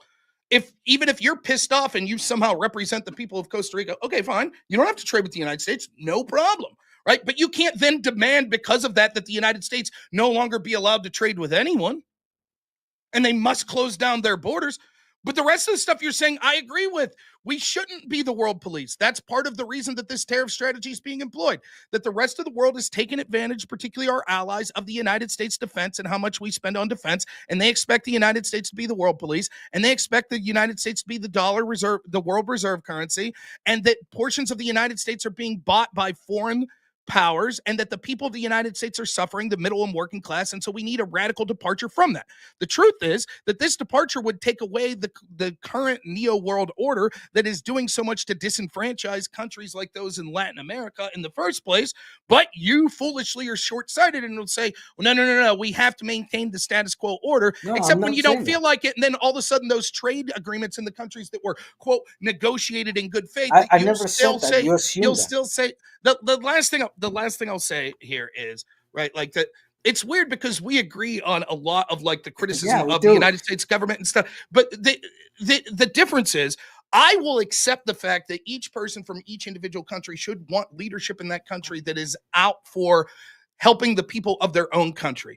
I understand from the perspective of Costa Rica why they would be pissed if Trump says we want a 10% tariff on Costa Rica. I totally get that. I understand the people of Costa Rica saying we don't want that. The difference is you don't understand why people in the United States would want a government that protects their own industry and their workers as well. You don't understand that. You're like, no, that's unethical. No, that's dragging other people down. No. And I find like that. Real quick, you mentioned the WTO. Do you think the WTO, you complain about this like sort of neoliberal world order. Do you think the WTO is separate from that? Okay, so Rob, the point of inflection is that you consider the rhetorical speech of Trump to be true, that you are the victims of this whole thing. Whereas no, that's not. It's based on that's data. The bottom line. It's not based on Trump's words. The manufacturing of middle class in the United States has been hollowed out. Data, that's objectively true. What we're telling you is that is untrue. You're wrong. You're wrong. That the victims of all this and the victims of your country's hegemony was directly the outside world. You took benefit of that. And your country's economies and benefits in economies. You're absolutely incorrect. Like, and you're clearly United States is not the victim here. Never has been. You're clearly, the problem is you're saying you. That's the problem. What I'm talking about is the people of the United States. My theory is that the manufacturing sector has been hollowed out in this country, that the middle class has been hollowed out, and we're increasingly seeing wealth disparity where GDP goes up, policies are good for Wall Street and good for the incredibly rich, but the people that built this country, the middle class that were involved in all this manufacturing, have been left behind. And now the United States is reliant on countries like China for simple things like steel, medicine production, ammunition production, etc. And eventually, and the debt's spiraling out of control. And so eventually what will happen will be the United States will no longer be in a position where they could counter that, because the very countries that are rising to be rivals of the United States will be reliant on. But the United States has benefited from global hegemony. The government of the United States has.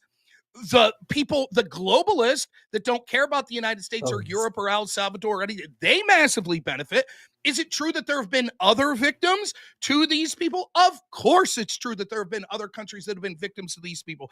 And those countries absolutely have the right to stand up and say, we refuse to be victims anymore and we want changes so that this victim doesn't. But so do the people of the United States. And to pretend, oh, no, they're not victims, they've all benefited, is ludicrous. To the point where you're like, it's just objectively not true that the middle class has been hollowed out in the United States. Do you want to go through the data?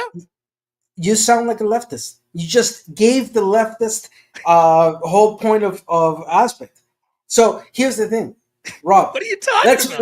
Let's be frank. You got to make your point in like 30 seconds. I have like people that are good. Of course, I don't want to take more space of other people who want to speak. How am I left? Just the whole thing you just said is pretty much what leftism has been saying for, I don't know, probably since the end of the freaking give war. Me an example. What am I saying? So you're saying that it is leftist to say that the people of the United States haven't benefited by the policies of the government. That's a leftist talking point.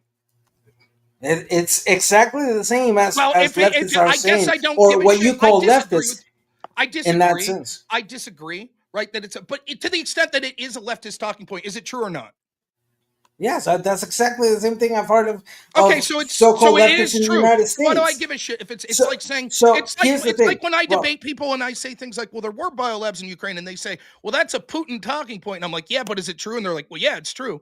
Okay, so you're saying it's a leftist talking point, but it's true. And what is funny in this sense is, and with this I'll close because I know you have other people, and yes, I enjoy the conversations with you. I hope you enjoy the conversations with me, even if we get hit up. I think you and I are cordial enough to... Yes, I agree. If it was the first time interacting, I think we were more calm. But I enjoy talking to you, and I know you'll call in again, and you know you can talk shit to me, and I'll talk to you. It's not an issue. But at the end, I think we can shake our hands and have you a beer. I don't drink alcohol. I'll have a good sativa. But anyhow, look, Rob, the main point that you and I are differ is that I recognize that the problems of the hegemony of the United States, not only externally but internally.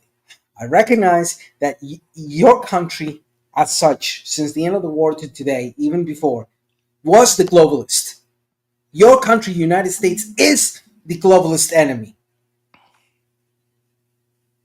Because your hegemony did that. It created that condition. And it did benefit your country economically, militarily, socially, politically, to where it no longer did at that point where the problems post-World War. Can I ask you just real quick on that point? Post-World War II, was the United States more of a hegemony than they are today? Oh, they were getting to be that hegemony. It was the right moment for that hegemony to become. The United States has lost the United States being the world police and engaging in all this stuff post-World War II took them from clearly the top country in the world economically, culturally, militaristically to now where we're becoming a multipolar world because we have hollowed out our country. So the idea that the reason the United States was the superpower was basically because the economy and the military, which was before the United States was the world police. So you're saying what would be nice is at least as the minimum standard is saying, yes, we fucked up. Yes, our decisions of becoming that hegemony and keeping that hegemony, we fucked up. But at least do it in a way, in a sincere way, of not insulting other ones, of not threatening to go invade Greenland, of not continuing that hegemony. You either isolate or continue the hegemony. You can't have it both ways. And that's what it seems that Trump wants. Because his tactics, come on. 3 times in less than what is it, 4 months of this year? 3 times he has to go back down in regards to the tariffs because his rich friends don't like it. That's one way to negotiate, and it's something that Trump's done all of his life. He has a big ass, he identifies a problem, he puts out a big ass that he knows he won't get. You start from that position of negotiation, and then you end up through the negotiations getting to the You point that know you what really want. happens I'm when not saying that that's what's going to happen in this unique situation, but it what I won't. am saying is, that's what Trump's trying to do: stop the United States being the world police, and it's one of the reasons that you're And they're doing it criticizing in him. a bad way. For example, when we had a previous discussion with the situation in Ukraine, you want to go with, you more favor the traditional, or in Libya, you favor the traditional NATO world order that was the world police. You made excuses for why they went into Libya. So when it benefits you and you could use it to attack the political group that you don't like in the United States, you're for that world order. I'm Rob, telling you that you got I'm other telling you that people. I know. Yeah. Real quick. Hold on. Real quick. What's funny is you last threw thing. me that I'm a Google searcher and we're still talking. So Listen, I knew last that thing. was just a Please, left job I last thing. ignored. Sorry. Last thing. I applaud you for one thing that I honestly, from the bottom of my heart, applaud you is that you're multilingual, right? And I think I can only speak redneck and English, right? But just for future reference, the word you're looking for is hegemony. I'm not making fun of you because you're clearly far more intelligent than me when it comes to languages. But I'm just saying, because people in my audience are like, "What's he mean, hegemony?" It's with a G, hegemony. Just, and I'm not saying that to try to belittle for the you. people out there. In Spanish, you say hegemonía. The H is silent. So when you try to translate it to English, unfortunately, the silent H keeps on there, and it goes there. So yes, I will try to thank you for indicating that to me. I do realize it. I'll do my best, but sometimes it's not a big deal. I just know it's because of the things you talk about. That's certainly going to be a term that comes up a lot. So that's I knew what you meant though. But my audience was like, "What's he talking about?" Hegemonía se dice en español. Hegemonía, and that's with an H, and the H is silent. That's why you see me going for the Spanglish sometimes. And I'll do my best. But hey, it was a fun conversation. I really enjoyed it. So we'll talk soon. I know it'll have to be when I do a day show. Listen, Rob, next time, try something better than the Google thingy. Because I haven't Googled that is what you did in that particular incident, and it is on that moment. Yeah, sure, I brought the Google information back up. But come on, I've been staring at you talking on this thing. No. You certainly. I'm belittling you a little in that moment, but you certainly are like you have facts that you're talking about. What I'm saying is, like in that moment when things that it's like. I get you, Rob. I'm pulling your hair. Okay. All right, man. The little hair that we got. That's true. I'm pulling the little hair that you got. I got. All right, man. You take it easy. Let's go. Pura vida. Cuídese. Let's take it easy. Real quick, I'm so sorry I missed some super chats. Lord of the Nerds, I saw that these ones were relevant to him. For $5 says, what does the guest say about the trade barriers between Latin cartels and governments who erect their own farmers by unaliving them if they don't pay a tithe? Yeah. And I kind of brought that up with like the cartels a little. How fortunate the USA doesn't deal in trade in the same way as these Latin government deal with local farmers. They would be anti-alive. Jets Gerald gave another 50 memberships. Thank you so much. And lastly, Scott D. I'll get to, Miguel, I'm so sorry. He says he just wants 5 minutes of my time. He did donate $50. Says $50. Thanks, Scott. Can I have 5 minutes of your time if you have a Discord or something for me to call? So we'll bring Scott in now. If he's there. If not, we'll move to Miguel quickly. But Scott, what's happening, man? Hello. Hey, how you doing? Not too bad. Hey. What's up? I think I lost you.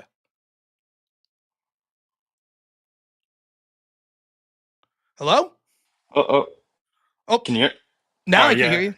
Sorry, you got to have the app open on the phone. I'm in the back of a trailer right now. Sorry, I'm a truck driver. So, anyways, so where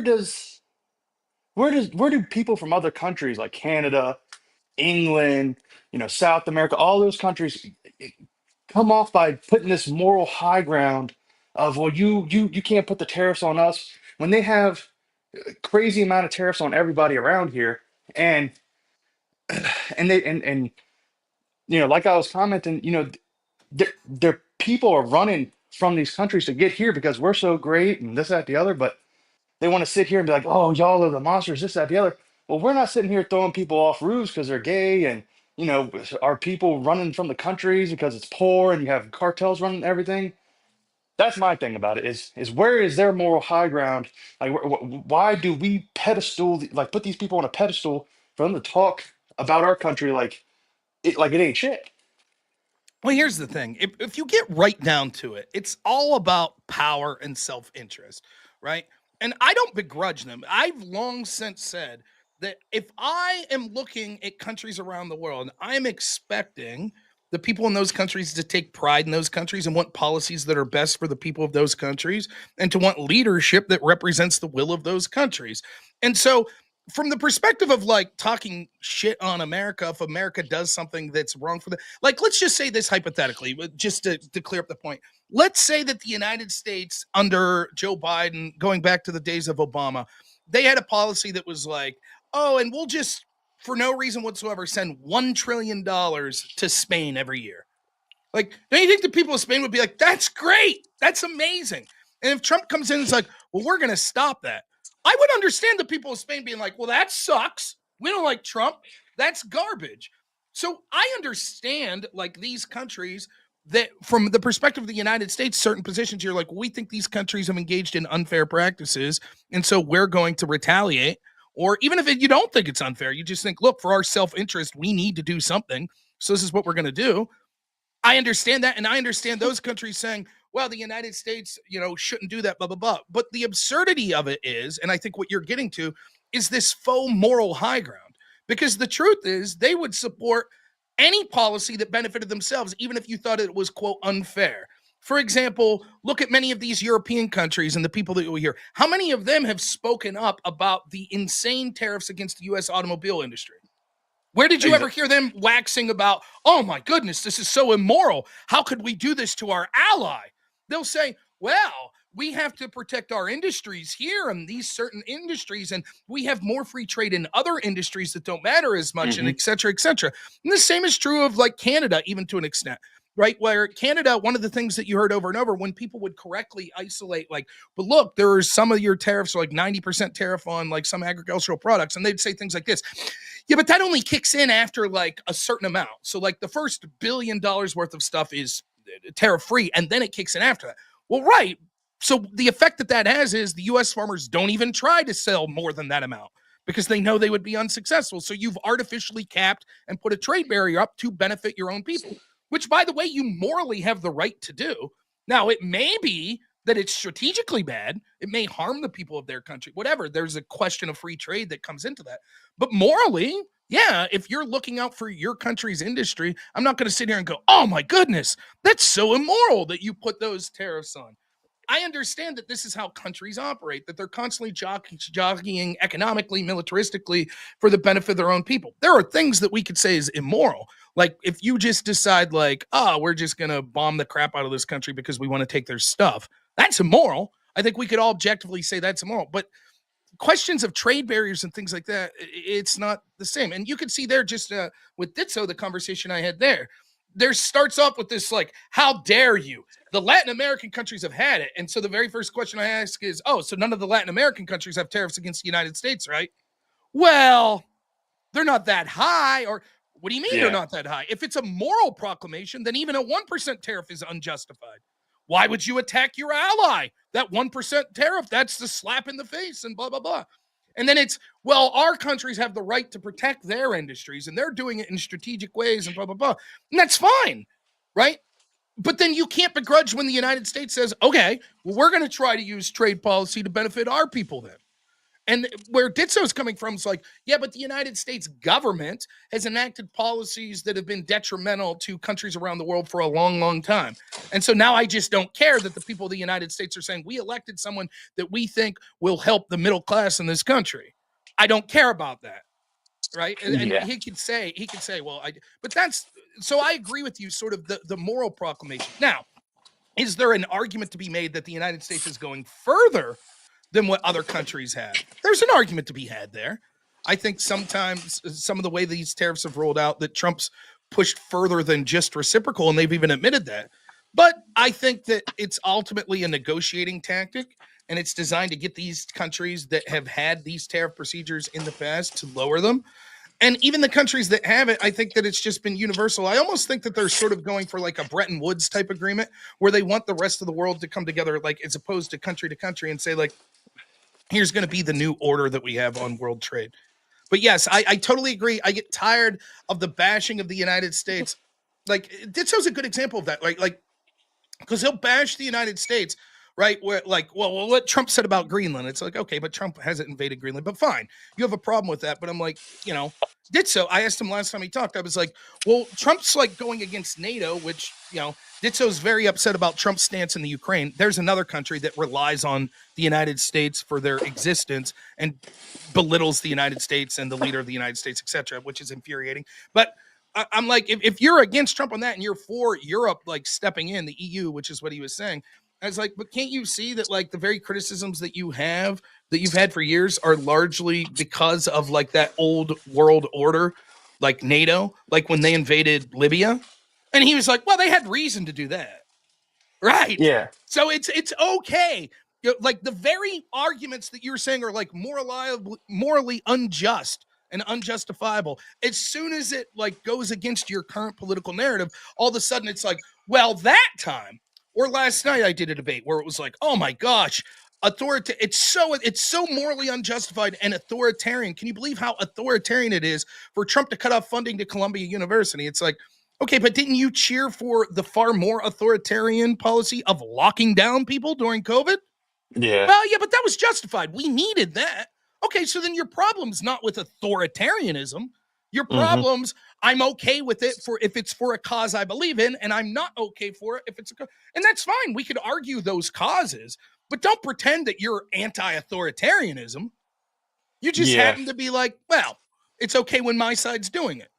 Yeah, my biggest thing is you go back to Ukraine and they hyped up this big spring offensive, I want to say like a year or two ago. And we sent Bradleys and Abrams and depleted uranium and everything. And where did that get us? That didn't get nobody anywhere. They lost all that ground. We sent Yeah. F-16s. They're being tight-lipped about the F-16s. F-16s haven't changed anything over there. Yeah, So, it's always been a boondoggle. It really has. so And then you think about, I mean, again, and I want to be clear about this, right? I completely understand the perspective of other like if I was a Canadian, I'd be pissed at what Trump's saying. I would. oh yeah, yeah, Oh, we're going to make it a 51st state. I think that it's ham-fisted that Trump's saying that. I understand that it's a troll, but yeah, I could see the Canadian people being like, "Hey, screw you." I totally get it. I do. Just like we get pissed off when we think that Zelensky's disrespected our leader. Like, so I get all of that. I do. And I'm not trying to, I'm not trying to say that other countries and the people of those countries don't have reason to not like Trump or to, not like the way he talks. I totally understand all that. But we have that right too. yeah. We have the right. If they have the right to put tariffs, we have the right to put tariffs. If they have the right to cheer for sort of a global order that was doing things like saying we're going to perpetually keep the war in Ukraine going on, then we have the right. And the truth is, and this is what Ditso and people like him don't want to talk about, like that's the nature of the world, that the powerful, right, do things that those that aren't powerful say, hey, that's immoral, that's not fair. But the truth is they would be doing the same things if they got the power. We could see it with the Latin American countries. We saw the abuses that I'm were on the going phone on. real quick. Sorry. No problem. Oh no, sorry. But well, hey, I gotta go. Thank you so much for the donation, and more importantly, thank you for being a truck driver.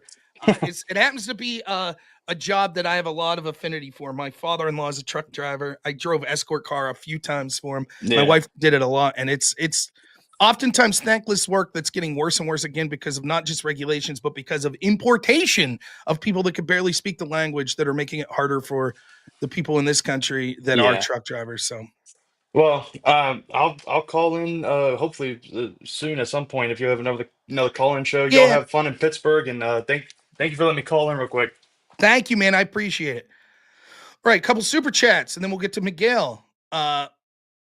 Grid says, yo, Rob, you going to have time for me to jump on? If so, I'll head out to the studio. Grid, probably, I got 15 more minutes, and I have another caller, so I don't know that I'll have time. I'll probably go longer than 15 minutes, but I'll try not much because I do have stuff to do today. Gershwin, Damian Gershwin for $2. Thank you as always. Says the left has entirely forgot Ukraine. Not trendy enough, right? Well, that was always going to be the case. Pentrador, who thought that Jola did very good last night in the debate with me. He's conceding the debate and answering the question. What was the debate topic last night, Pentrador? What was the debate topic? Can you tell me? Or when are you saying that I ran? Can you tell me what the debate topic was last night? Go ahead.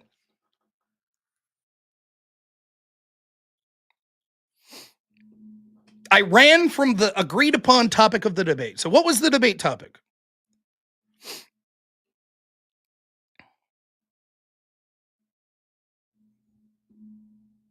Now I understand. I'm happy that Joe. I would assume you're a Pisco fan. You probably came from him, but maybe not. Maybe you're a Jolo fan, and that's cool. And I appreciate that you're trying to stick up for your boy who didn't do so well, and you're coming on here and you're making these claims.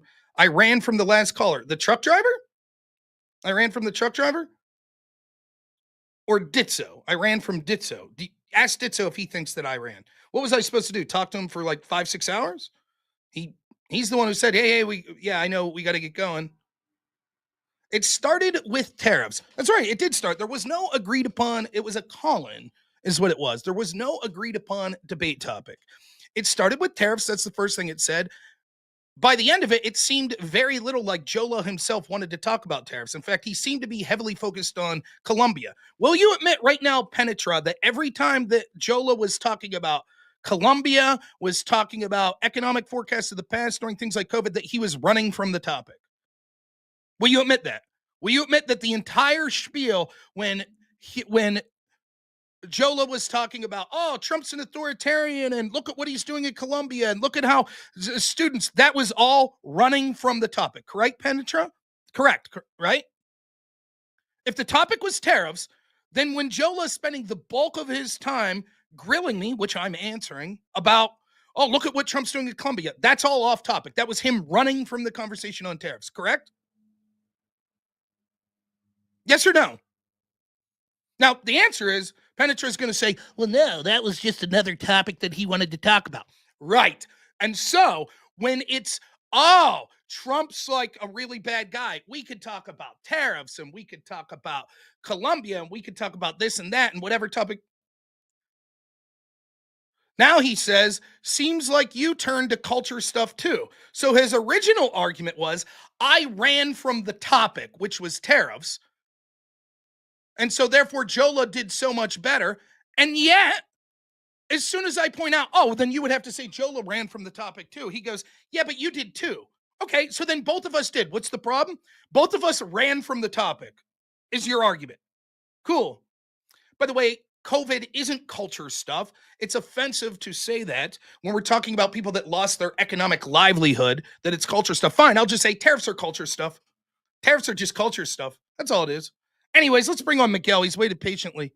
Miguel, thank you so much, man. I really appreciate it. I'm sorry how long I had you wait. I'm too wordy. That is fine.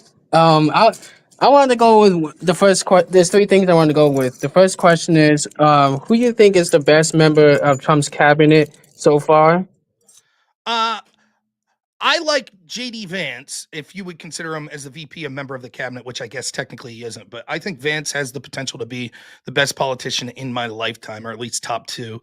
If I was to take out him because he's elected and not a member of the cabinet, I would probably Scott Bessent, I think, is someone who he's very articulate.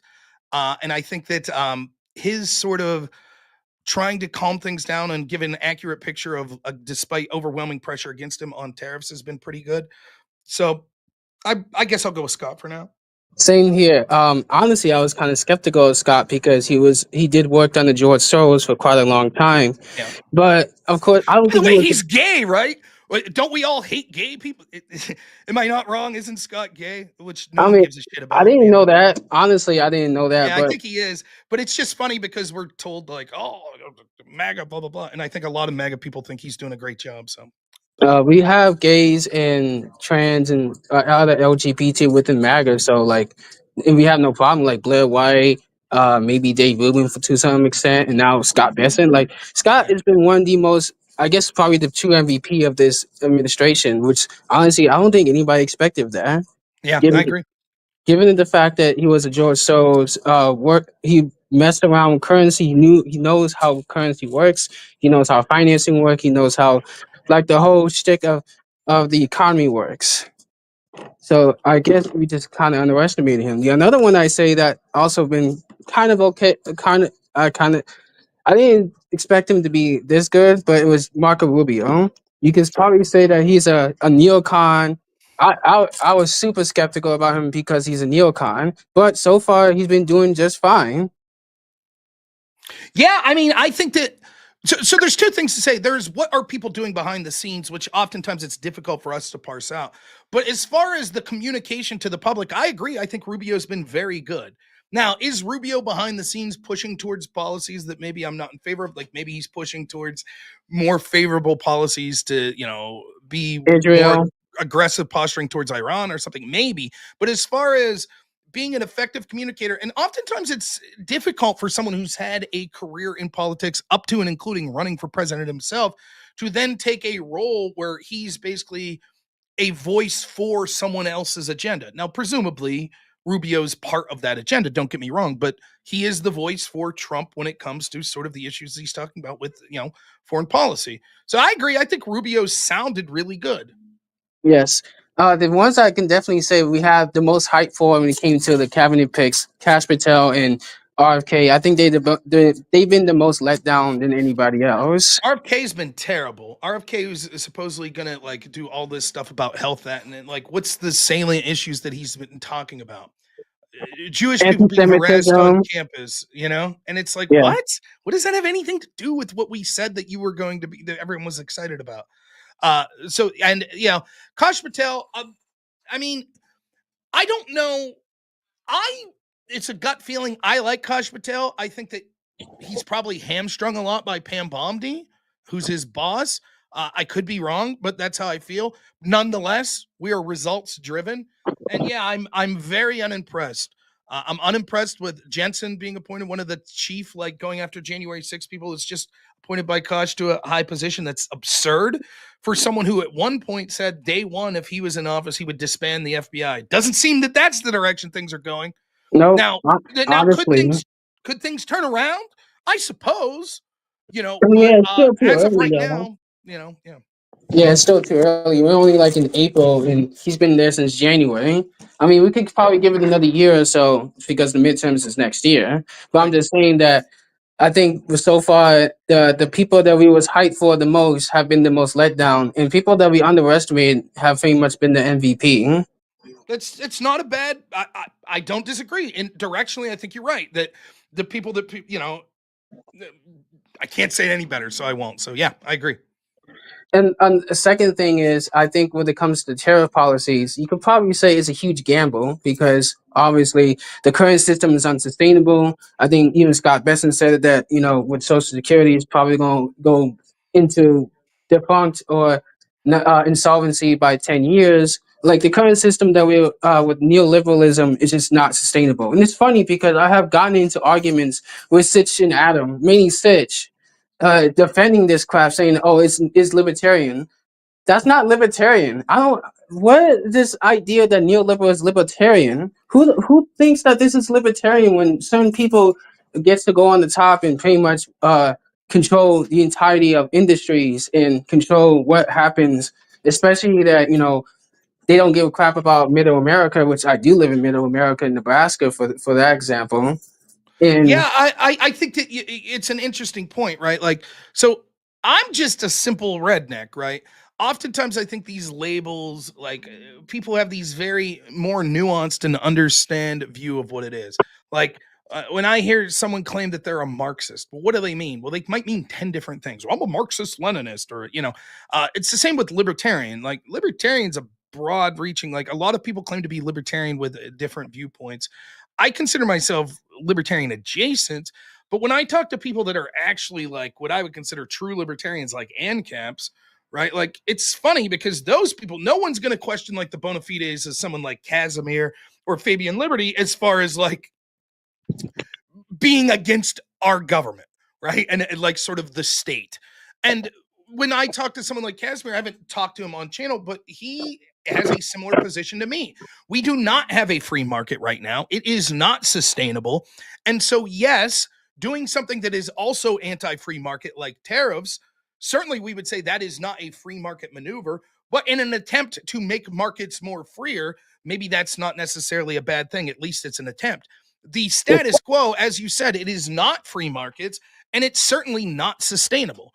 And the problem is everyone has this sort of Monday morning quarterback. Well, what we could have done was rolled out a 10-year plan, and we could have done this, that, and that.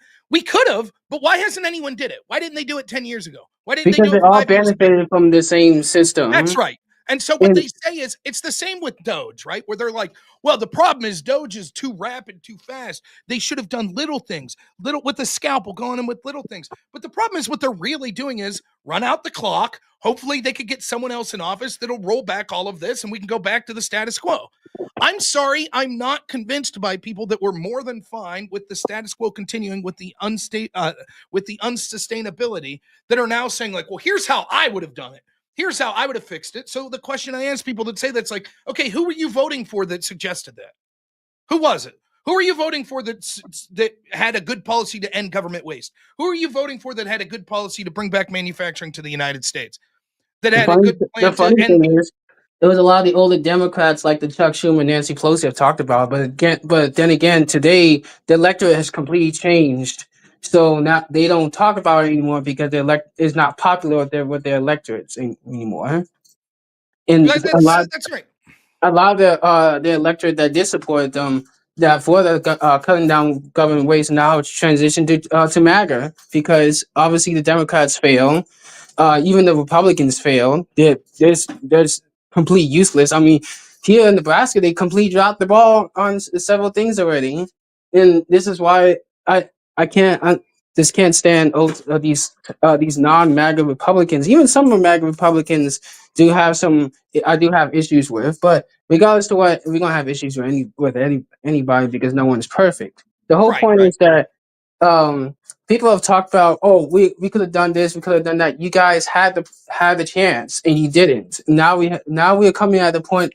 The thing about the terrorists and thing about the changes that Trump is implementing is the fact that it's crazy, is a huge gamble. But we're coming at a point that we're starting with this amount of problems that we have.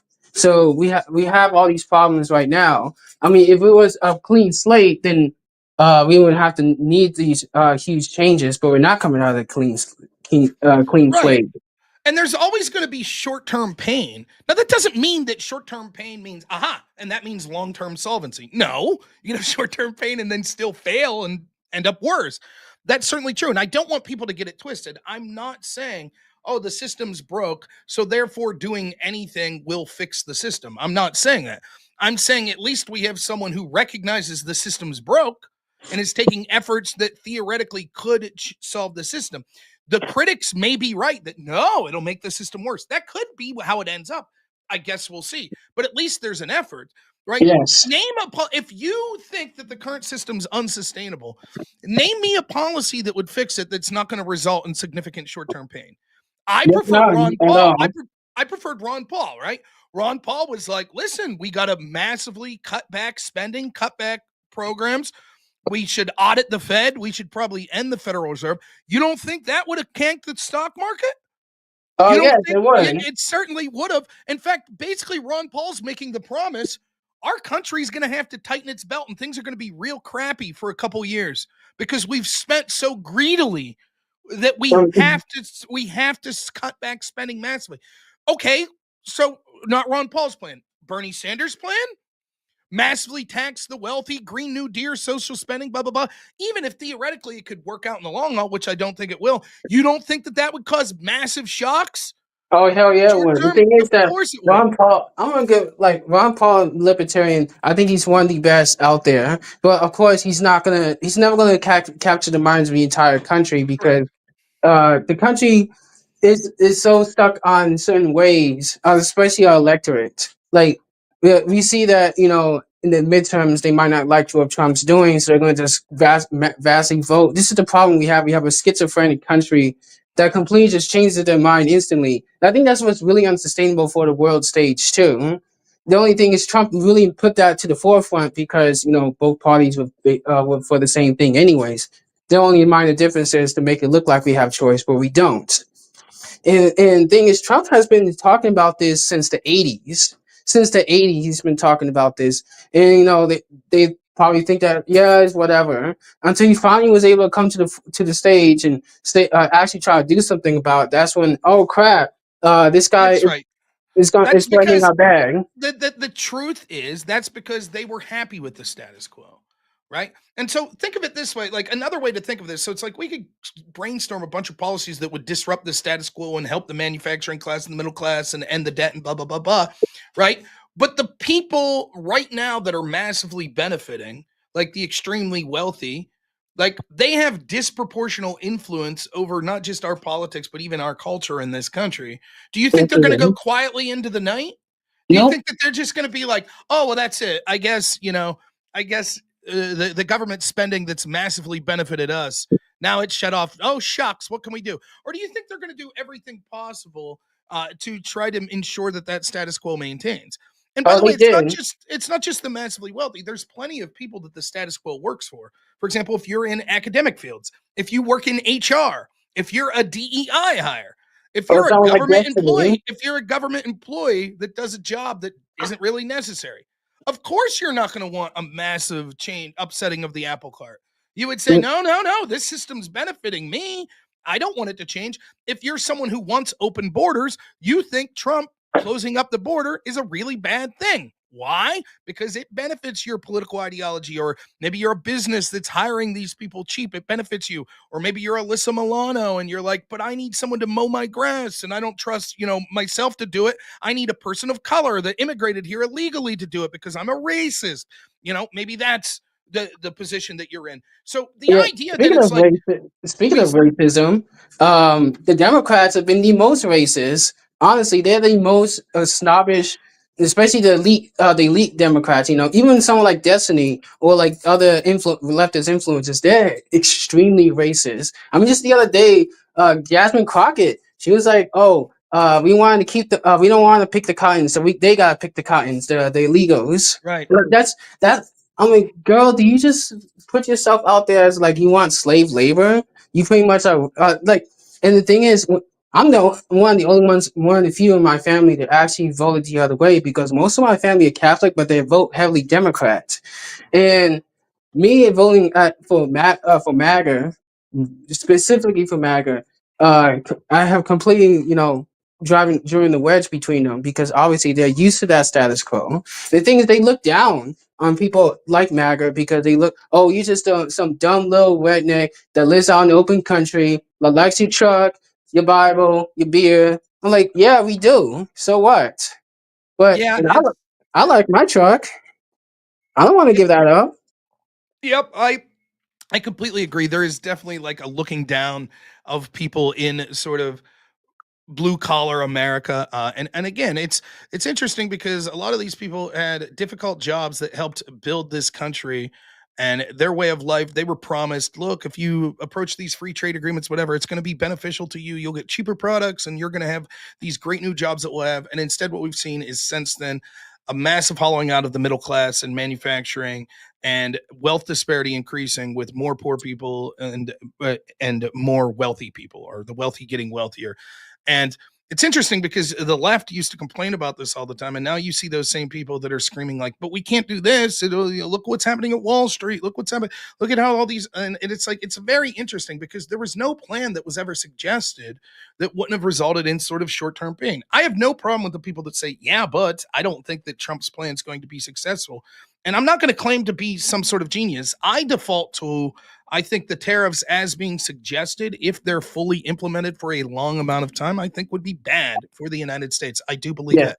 However, I feel that it is a negotiating tactic and Trump's got to show at some point that he's willing to go through with it at some level for some time, because if the rest of the world says, he's just bluffing, he won't actually do this ever, then it doesn't work as a negotiating tactic. And so he wants people out there listening to Peter Navarro saying, nope, we're going to do these tariffs no matter what forever. We don't care. That's what he wants the rest of the world to think. So they think, maybe we should come to the negotiating table because he's serious. He'll really do it.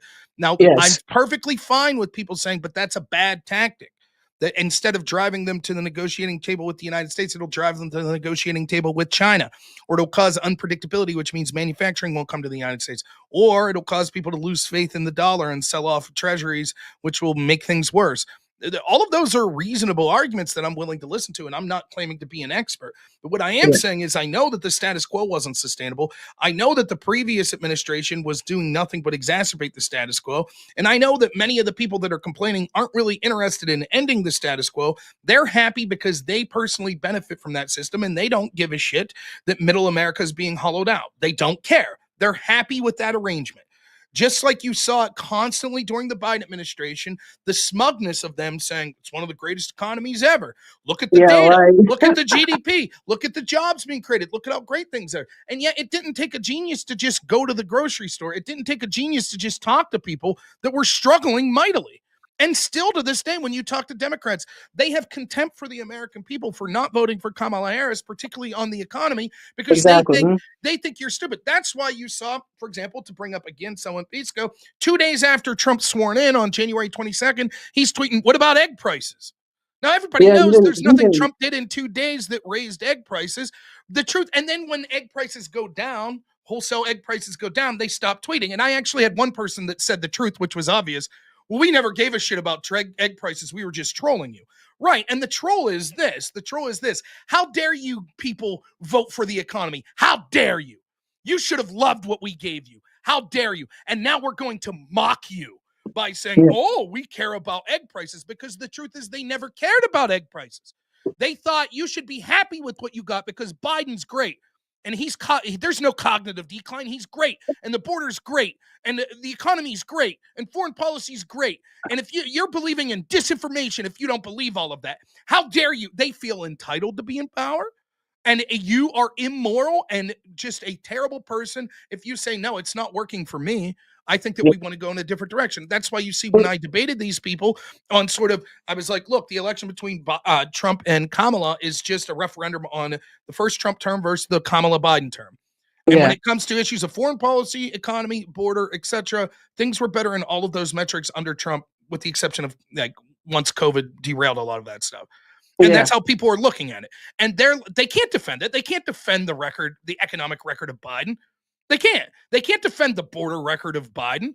So that's why when I did those debates, they weren't saying, now they're out there saying like, oh, the CHIPS Act and it was all great and the economy was great. That's what they're trying to go back to the conversation now. The truth is, when they had their chance during election season, what were they talking about? January 6th. And the other lawsuits against Trump. And Tony Hinchcliffe told a mean joke.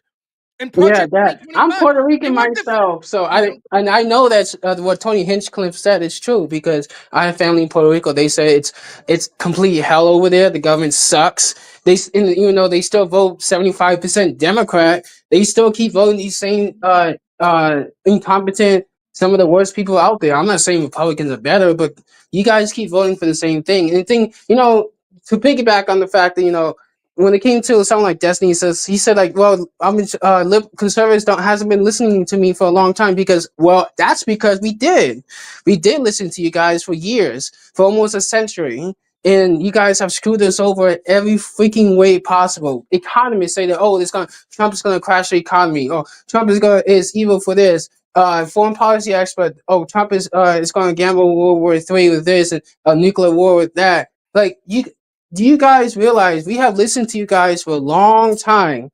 Like when it came to the hollowing out of the manufacturing because of free trade. We listened to them on free trade and it screwed us over. We listened to them on foreign policy and it screwed us over. We listened to them on everything and it has done nothing but screwed us over.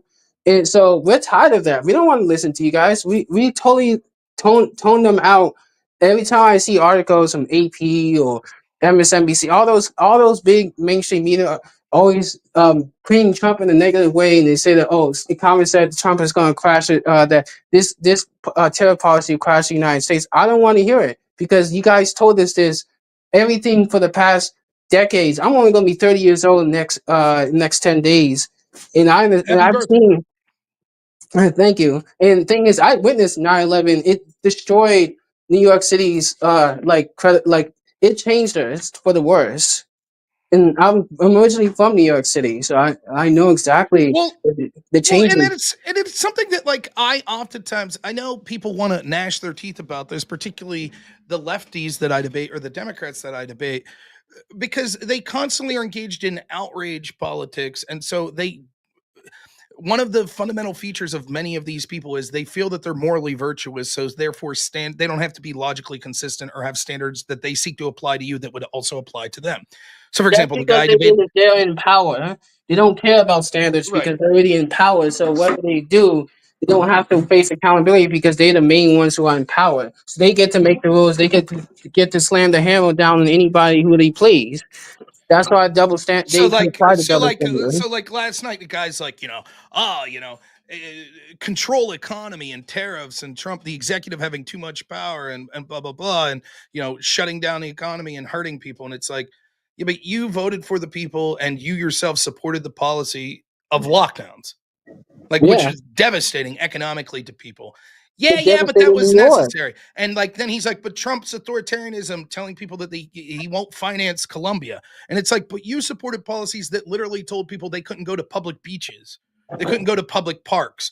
They needed vaccine passports to go to a grocery store to purchase.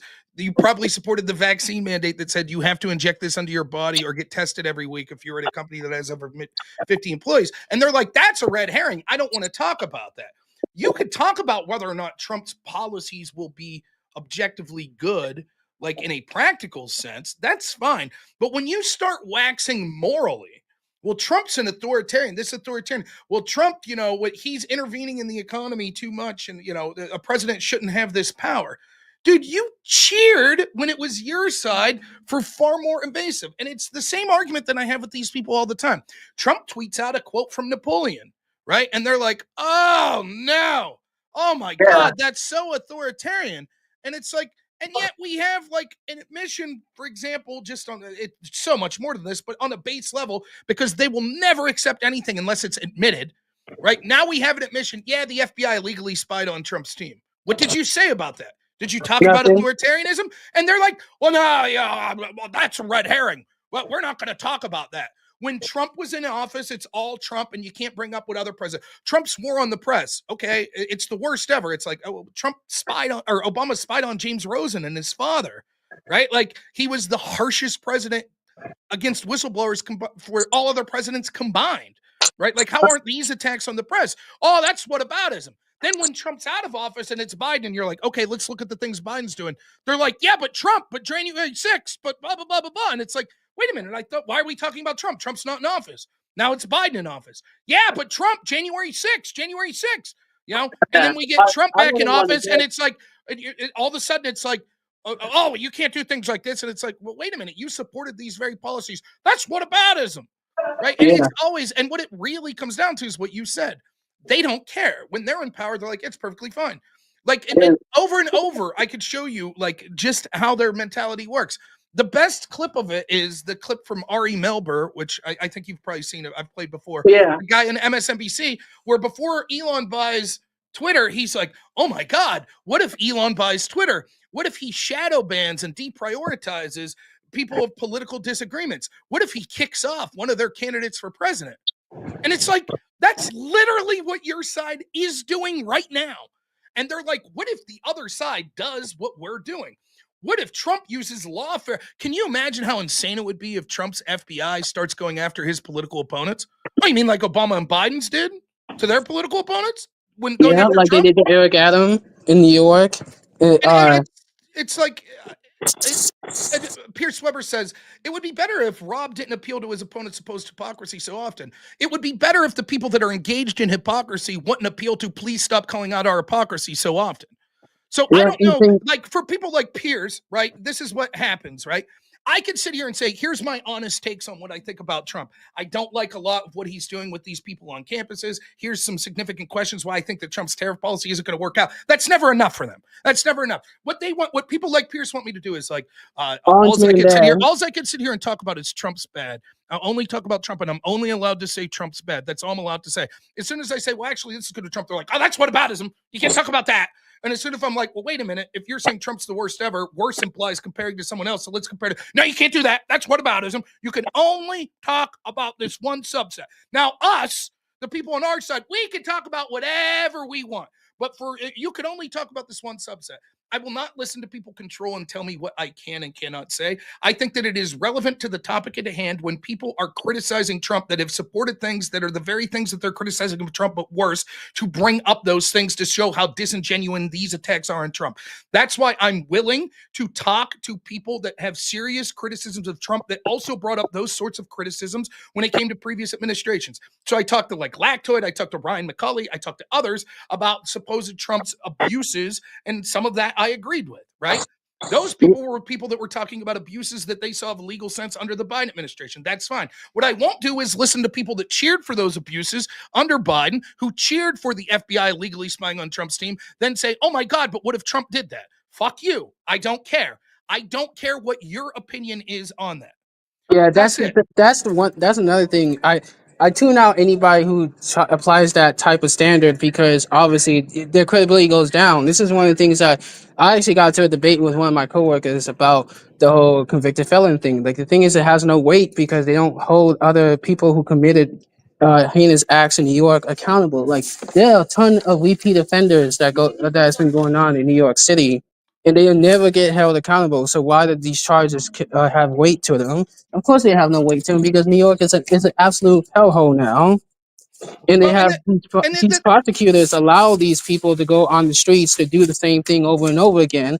I mean, just a couple weeks ago, they had a situation where a migrant who's trans raped a 14-year-old, and they let him out. They let him out. The thing is, too, like what they don't understand, right, is that they should prefer someone like me that's at least willing to call out when I think the people on my side have done.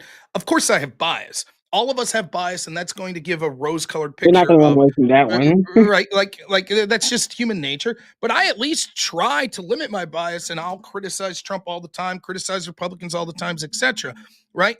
What they don't understand, like I'm talking to people on the right that are further right to me that'll say things like this. I'll be like, wow, all of this DEI, critical race theory, all of this stuff that's being taught in our schools, we need to get rid of that.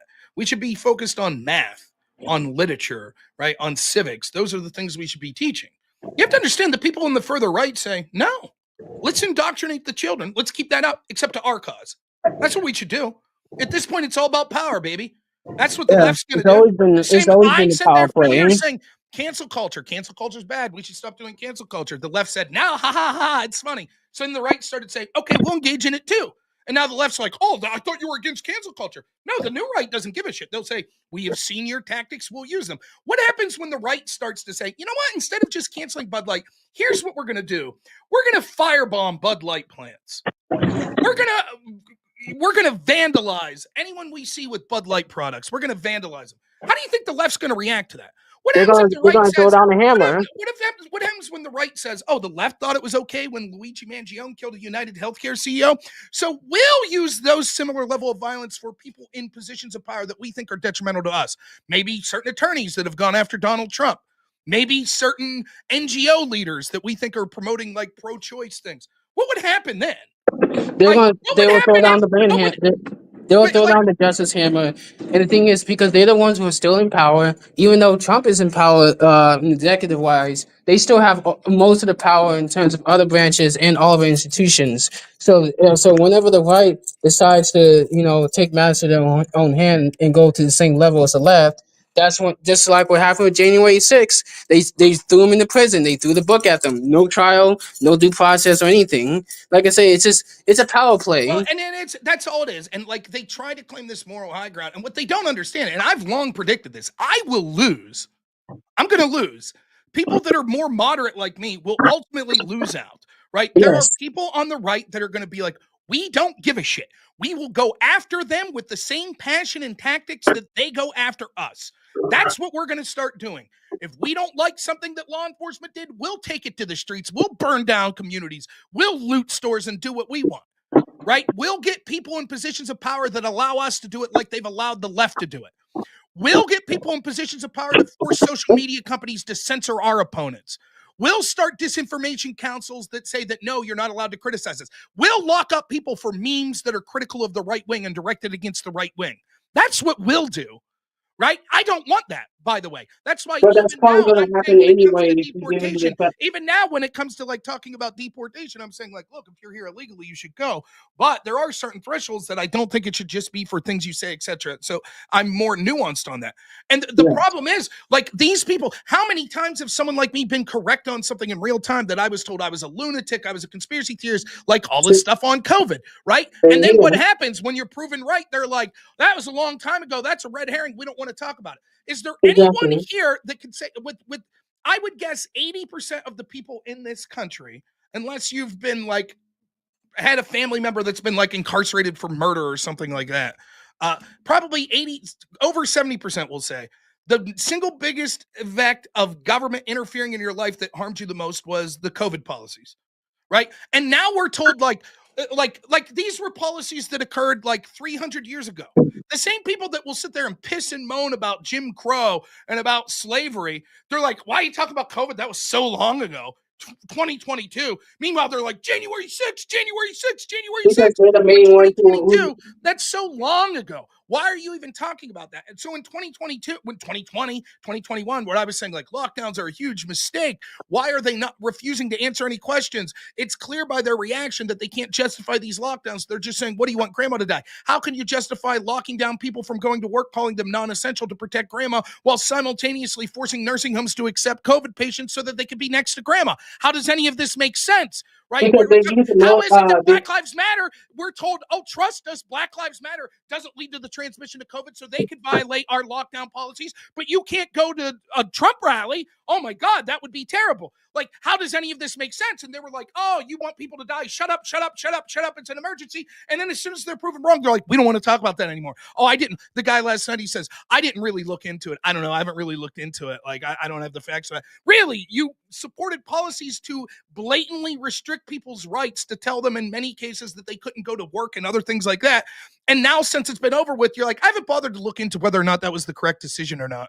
It it's just gut because they're feeling felt right responsible to me. for it anyways, and it's because of the fact that it's something that makes them look bad. But again, they hold all the cards when it comes to the institutional power, so they can say whatever, and they use emotional and more manipulation on everybody to make sure they comply. And it worked because a lot of old conservatives did just comply and went along with it. So now we have now with the new wave conservatives that we have now, we don't care about that. We don't care about the crocodile tears. We don't care about this and that. Like, I don't care.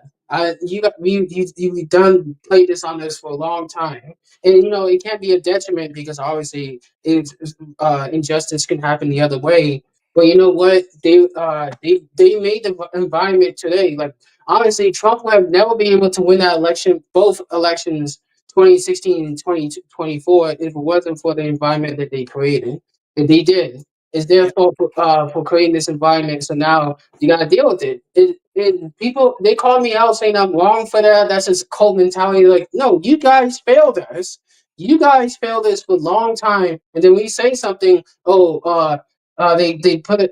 belittle us. I'm a person of color, and they're the ones who act the most racist towards me. I'm like, holy crap! I would expect for small town America, which I do live in small town America, to be racist towards me. No, they've been the most accepting. It's the people who lives in Ivy League elites like my uncle who are the most racist. Which I had to block him because after my mom passed away, he started to become a real dick, and he blocked me. And his friends started going after me as well. I'm like, forget you guys.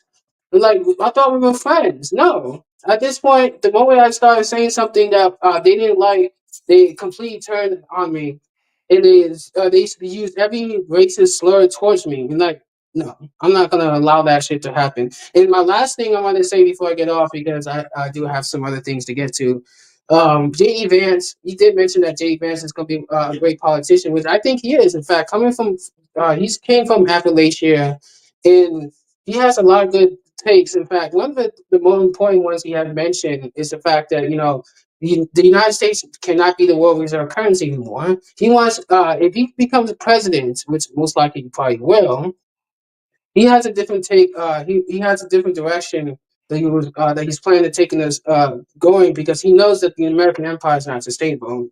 America cannot finance itself. Like, I mean, we all know this. So JD Vance has a different plan that that will take us out from being a world reserve currency. We'll still be a competitor, but not on the world stage. Being the world police doesn't work either because obviously the effects of foreign intervention has been detrimental. I mean, just look at Europe. For the past 20 years, they had a huge influx of these of Muslim migrants, and it's completely fucked over the Western European countries. Like that's because of our foreign policy disasters, the neoliberal disaster. Like we're tired of this crap.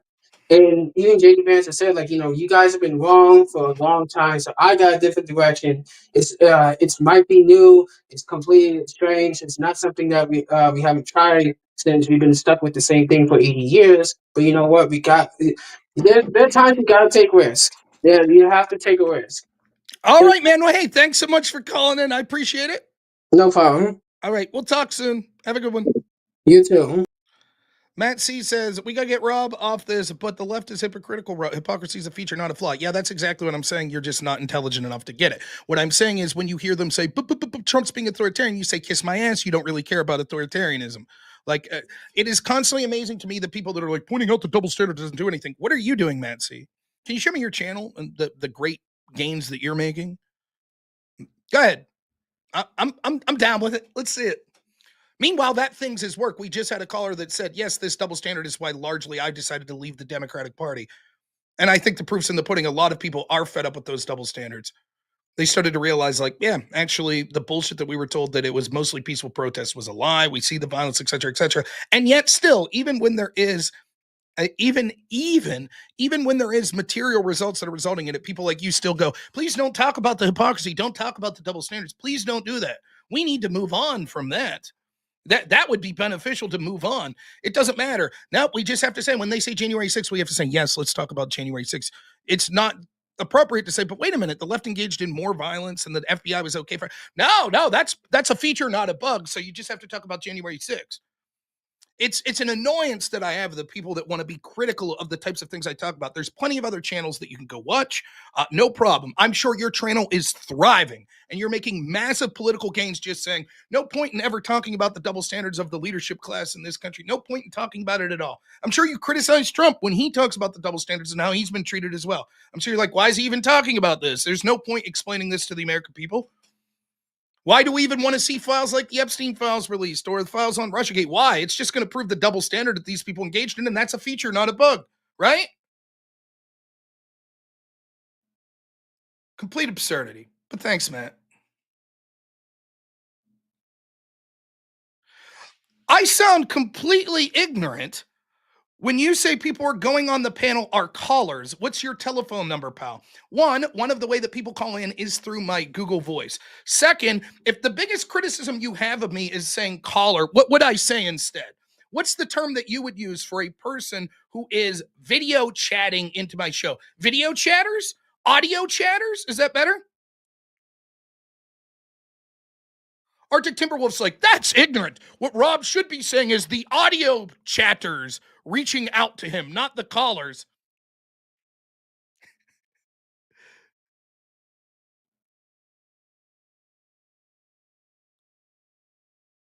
What a stupid point. By the way, the reason I highlighted that was I saw that guy say that at least twice. Like he said that like 15 minutes ago. That's something that's been in his craw. What the? Did he just say callers? This is a video chat, not a call. My goodness. This is absurd. I'm going to write to my congressman. Can you believe this streamer that has people, he calls it a call-in show? It's not a call-in show. Yes, many of them are using phones, but they're using apps like StreamYard and Discord and Google. That's not a call. This is ridiculous. Is there someone Arctic, would you like me to give you like YouTube's contact information? Maybe StreamYard's. They're probably infuriated. I'll probably lose my StreamYard account once they figure out that I said it was Call-In Friday instead of StreamYard in Friday. My God. Oh my goodness. Thank you so much, Arctic Wolf. Wow. What an amazing point. It's absolutely brilliant. Meanwhile, we have people like Justin Mike in here who heavily criticize me all the time. Like, He's like, what a dumb point. What? That's your criticism of me? You could be like, at least Matt C's making a substantive point. If they ain't dialing an actual telephone number, then they're not callers. Duh. Wait a minute. Holy shit. I'm starting to suspect you're not an actual Arctic timber wolf. In fact, I don't even know if that picture of you is you at all. I didn't know that Arctic timber wolves had access to technology where they were able to chat into YouTube channels, nor that they were even able to understand a word like collar. I mean, would you even have opposable thumbs that would be necessary? Are you capable of doing this with the paws? That's crazy. Now I don't know what to believe. It's almost like you're being disingenuous and you're not an Arctic timber wolf at all. My goodness. Oh, he's a timber wolf. You've met him, thank goodness. Matt, see, I'm just kind of pissing with you a little. I know you've supported the show for quite some time. It is a no, Mike. I know you. That's what I said. Right. You said caller is fine. I said you'll disagree with me with many other things, and even you're saying that's a stupid point. Why would you criticize me by saying, "Oh, he said caller"? It's just stupid. But yeah, Matt, see, it is an annoyance of mine when people are like, I don't know why you talk about this stuff. I don't know why more people don't. I get that it's one of the biggest criticisms of people. Why is Rob still talk about things like COVID? I don't know, because I still see the massive effects on my community all around me.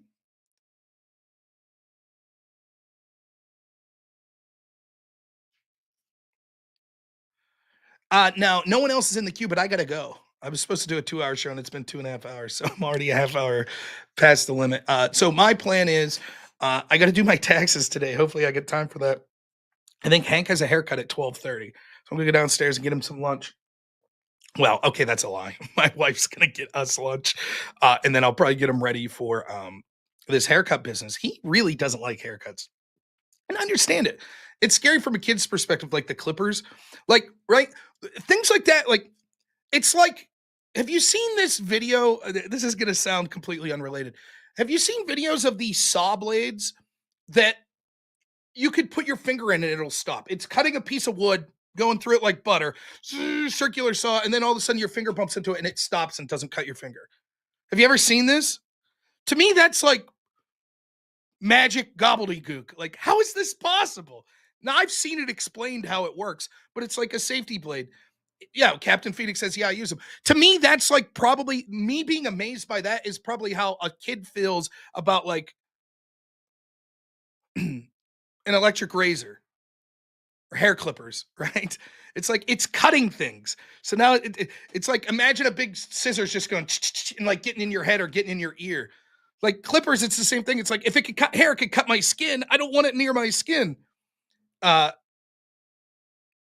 So it's very much like I can see why it's scary and it's noisy and stuff like that. He's getting better, but he used to despise getting his haircut. So yeah, Grid, sorry I didn't get you on here today. He is always very concerned about his ears. Uh yeah, I know people like that as well. So I knew people that used to timber and they wear this. It's if those of you that don't know, maybe all of you know, and I'm just an idiot. They wear these like protective stuff. And like if the chainsaw gets into it, it looks like foam, like stuffing flying up everywhere, but it protects you. And I knew a dude that was like, when I bartended, would come into the bar and like be 3 sheets to the window already. He's like, I'm going to timber here. I lost all my safety stuff. I'm just using the saw. I'm like, I'm just waiting to read. Like this dude sawed his leg off and is laying in the forest somewhere, you know. If Rob has merch, the Roar America vibe would be ruined. Lebowski would have to come off the wall. I used to have merch. I had some Normal America shirts. I sold like 5 of them. But so, all right. So, anyways, I'll be busy for the weekend. Listen, I would love to tell you I'll be streaming Monday, but those of that have been following me know that my work schedule's been my work situation. So I'll be at work for sure. But normally I have downtime when I'm off the clock at work and I can stream. But because of health issues and other issues going on with some of the people that I work with, it's becoming very difficult. So you may not hear me again until like next Wednesday. Apparently, there's going to be a debate that I thought was yesterday that's going to be next Thursday on Jake Rattlesnake's show, and it'll be about how Trump has his first months been successful or not. Yeah, I saw Wix on Tim Pool's show with Lactoid. He's debating Lactoid today. I saw that was going on. Someone that I know, I don't know that, I'm not going to say their name because I don't know that they publicly said this, but someone that I've interacted with is now helping Tim Pool with scheduling guests on his show. And they've reached out to me about being a guest and doing a debate in the future. But I think it's cool that that person is getting other people in the streaming community those opportunities. And so Good Logic and Pisco were on there. And then you saw Connor was on there with Fabian Liberty, Lactoid on with Wick today. And this is cool. This is all people that I've interacted with. And I think that's pretty cool. So next call-in show, it's usually on Fridays. Call-in shows on Fridays, but I could take calls in my regular shows too. Obviously not in a debate show, but I could take call-in show. Oh, I'm sorry, Captain Phoenix. Technically, they're not call-in shows. It's like StreamYard in. I think we'll call it a StreamYard in or Discord in show. Right? Is that better, Arctic Timberwolf? Did I get that right? Tune in for my next StreamYard/Discord in show. We don't want to upset the canines in the audience. It's going to be a college show, usually on Fridays, though. But on my normal shows, if someone really has something on their I like to bring in people that disagree with me more than people that agree. So normally, if I'm just ranting on something on a regular show, like a Wednesday night, and someone's like, I agree with you, can I come on? It's like, I don't know how much that adds. Run it back. I'd talk to Jola anytime. He didn't do so well, Bill Nye.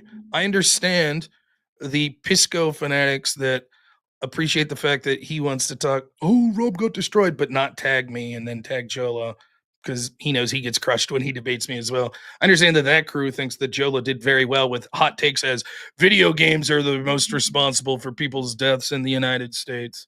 I understand his hot takes.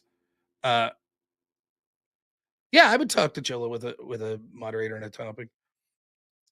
The problem is like this is why people will think like this is basically let me steelman the argument for why Jola destroyed me. Well, Rob was talking about other things other than tariffs, and Rob was unable to defend that Trump's tariff policy is like really good. Well, seeing as how my honest opinion is, I'm not so sure that Trump's policy will be successful, and I think he's going to roll a lot of it back, and it'll cause short-term pain. What did I lose on that exactly? Oh my gosh, there's a phone iCord on the Discord call body. Oh my gosh. Oh no. I didn't see I saw that Dave Smith debated Douglas Murray, but I didn't see it.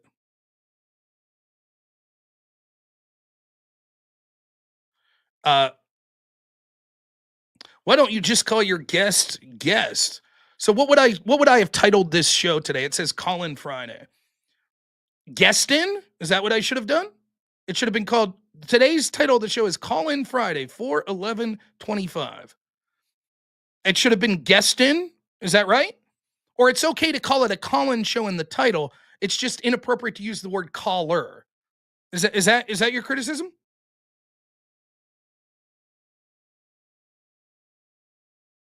I'm glad that Timberwolves aren't.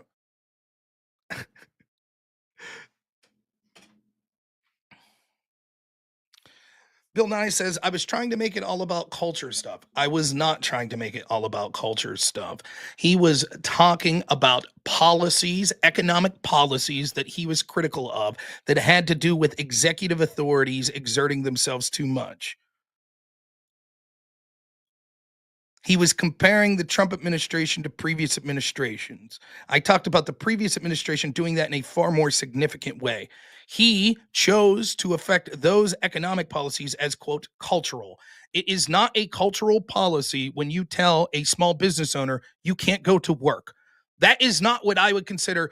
The argument that you, Jola, and all of his supporters are relying on is this. Telling someone during COVID that they couldn't go to work is a cultural policy, not an economic policy. And so we're not here to talk about cultural policies. We're here to talk about economic policies.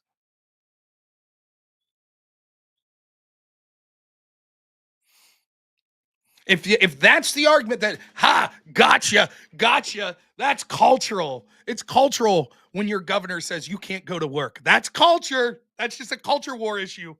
That's why you'll lose elections, by the way. Hey, Arctic Wolf, I appreciate it. You ain't nothing special. Not like you, Mr. Anonymous Wolf. You're a very special guy.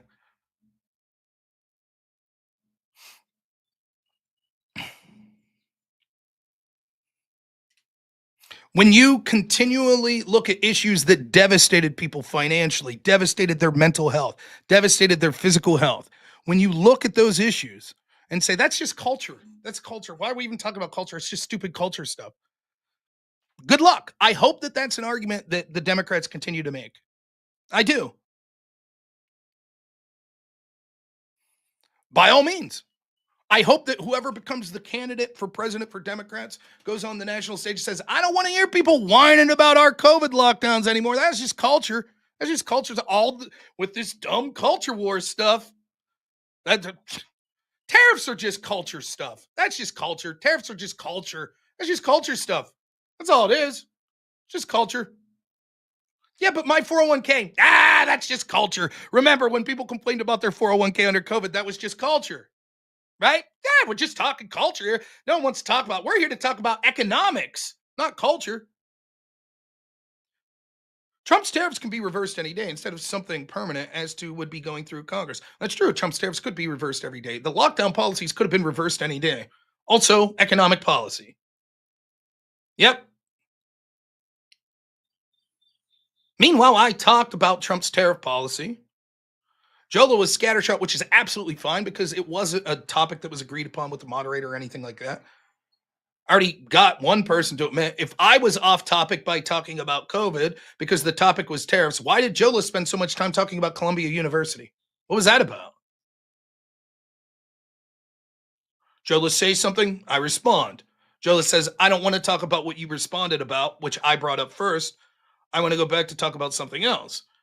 And I'm like, but wait, you're saying Trump's like things like he would say Trump's the most authoritarian president. Well, that's a comparative statement. So what are we comparing it to? Well, I could look at the previous administration. Did you have a problem with this authoritarianism? That's whataboutism. But when you say he is the most, the very nature of that statement is comparative. So when I compare to other people and you say, no, you can't compare to other people, that's off topic. That's stupid. Anyways, I got to go. I could be here all night. Cultured America with Rob Nard. There you go. All right. Thanks so much, everyone. We will see you hopefully Monday or Tuesday, but if not, we'll see you next Wednesday. Debate next Thursday. Have a good one, everyone. We'll talk soon.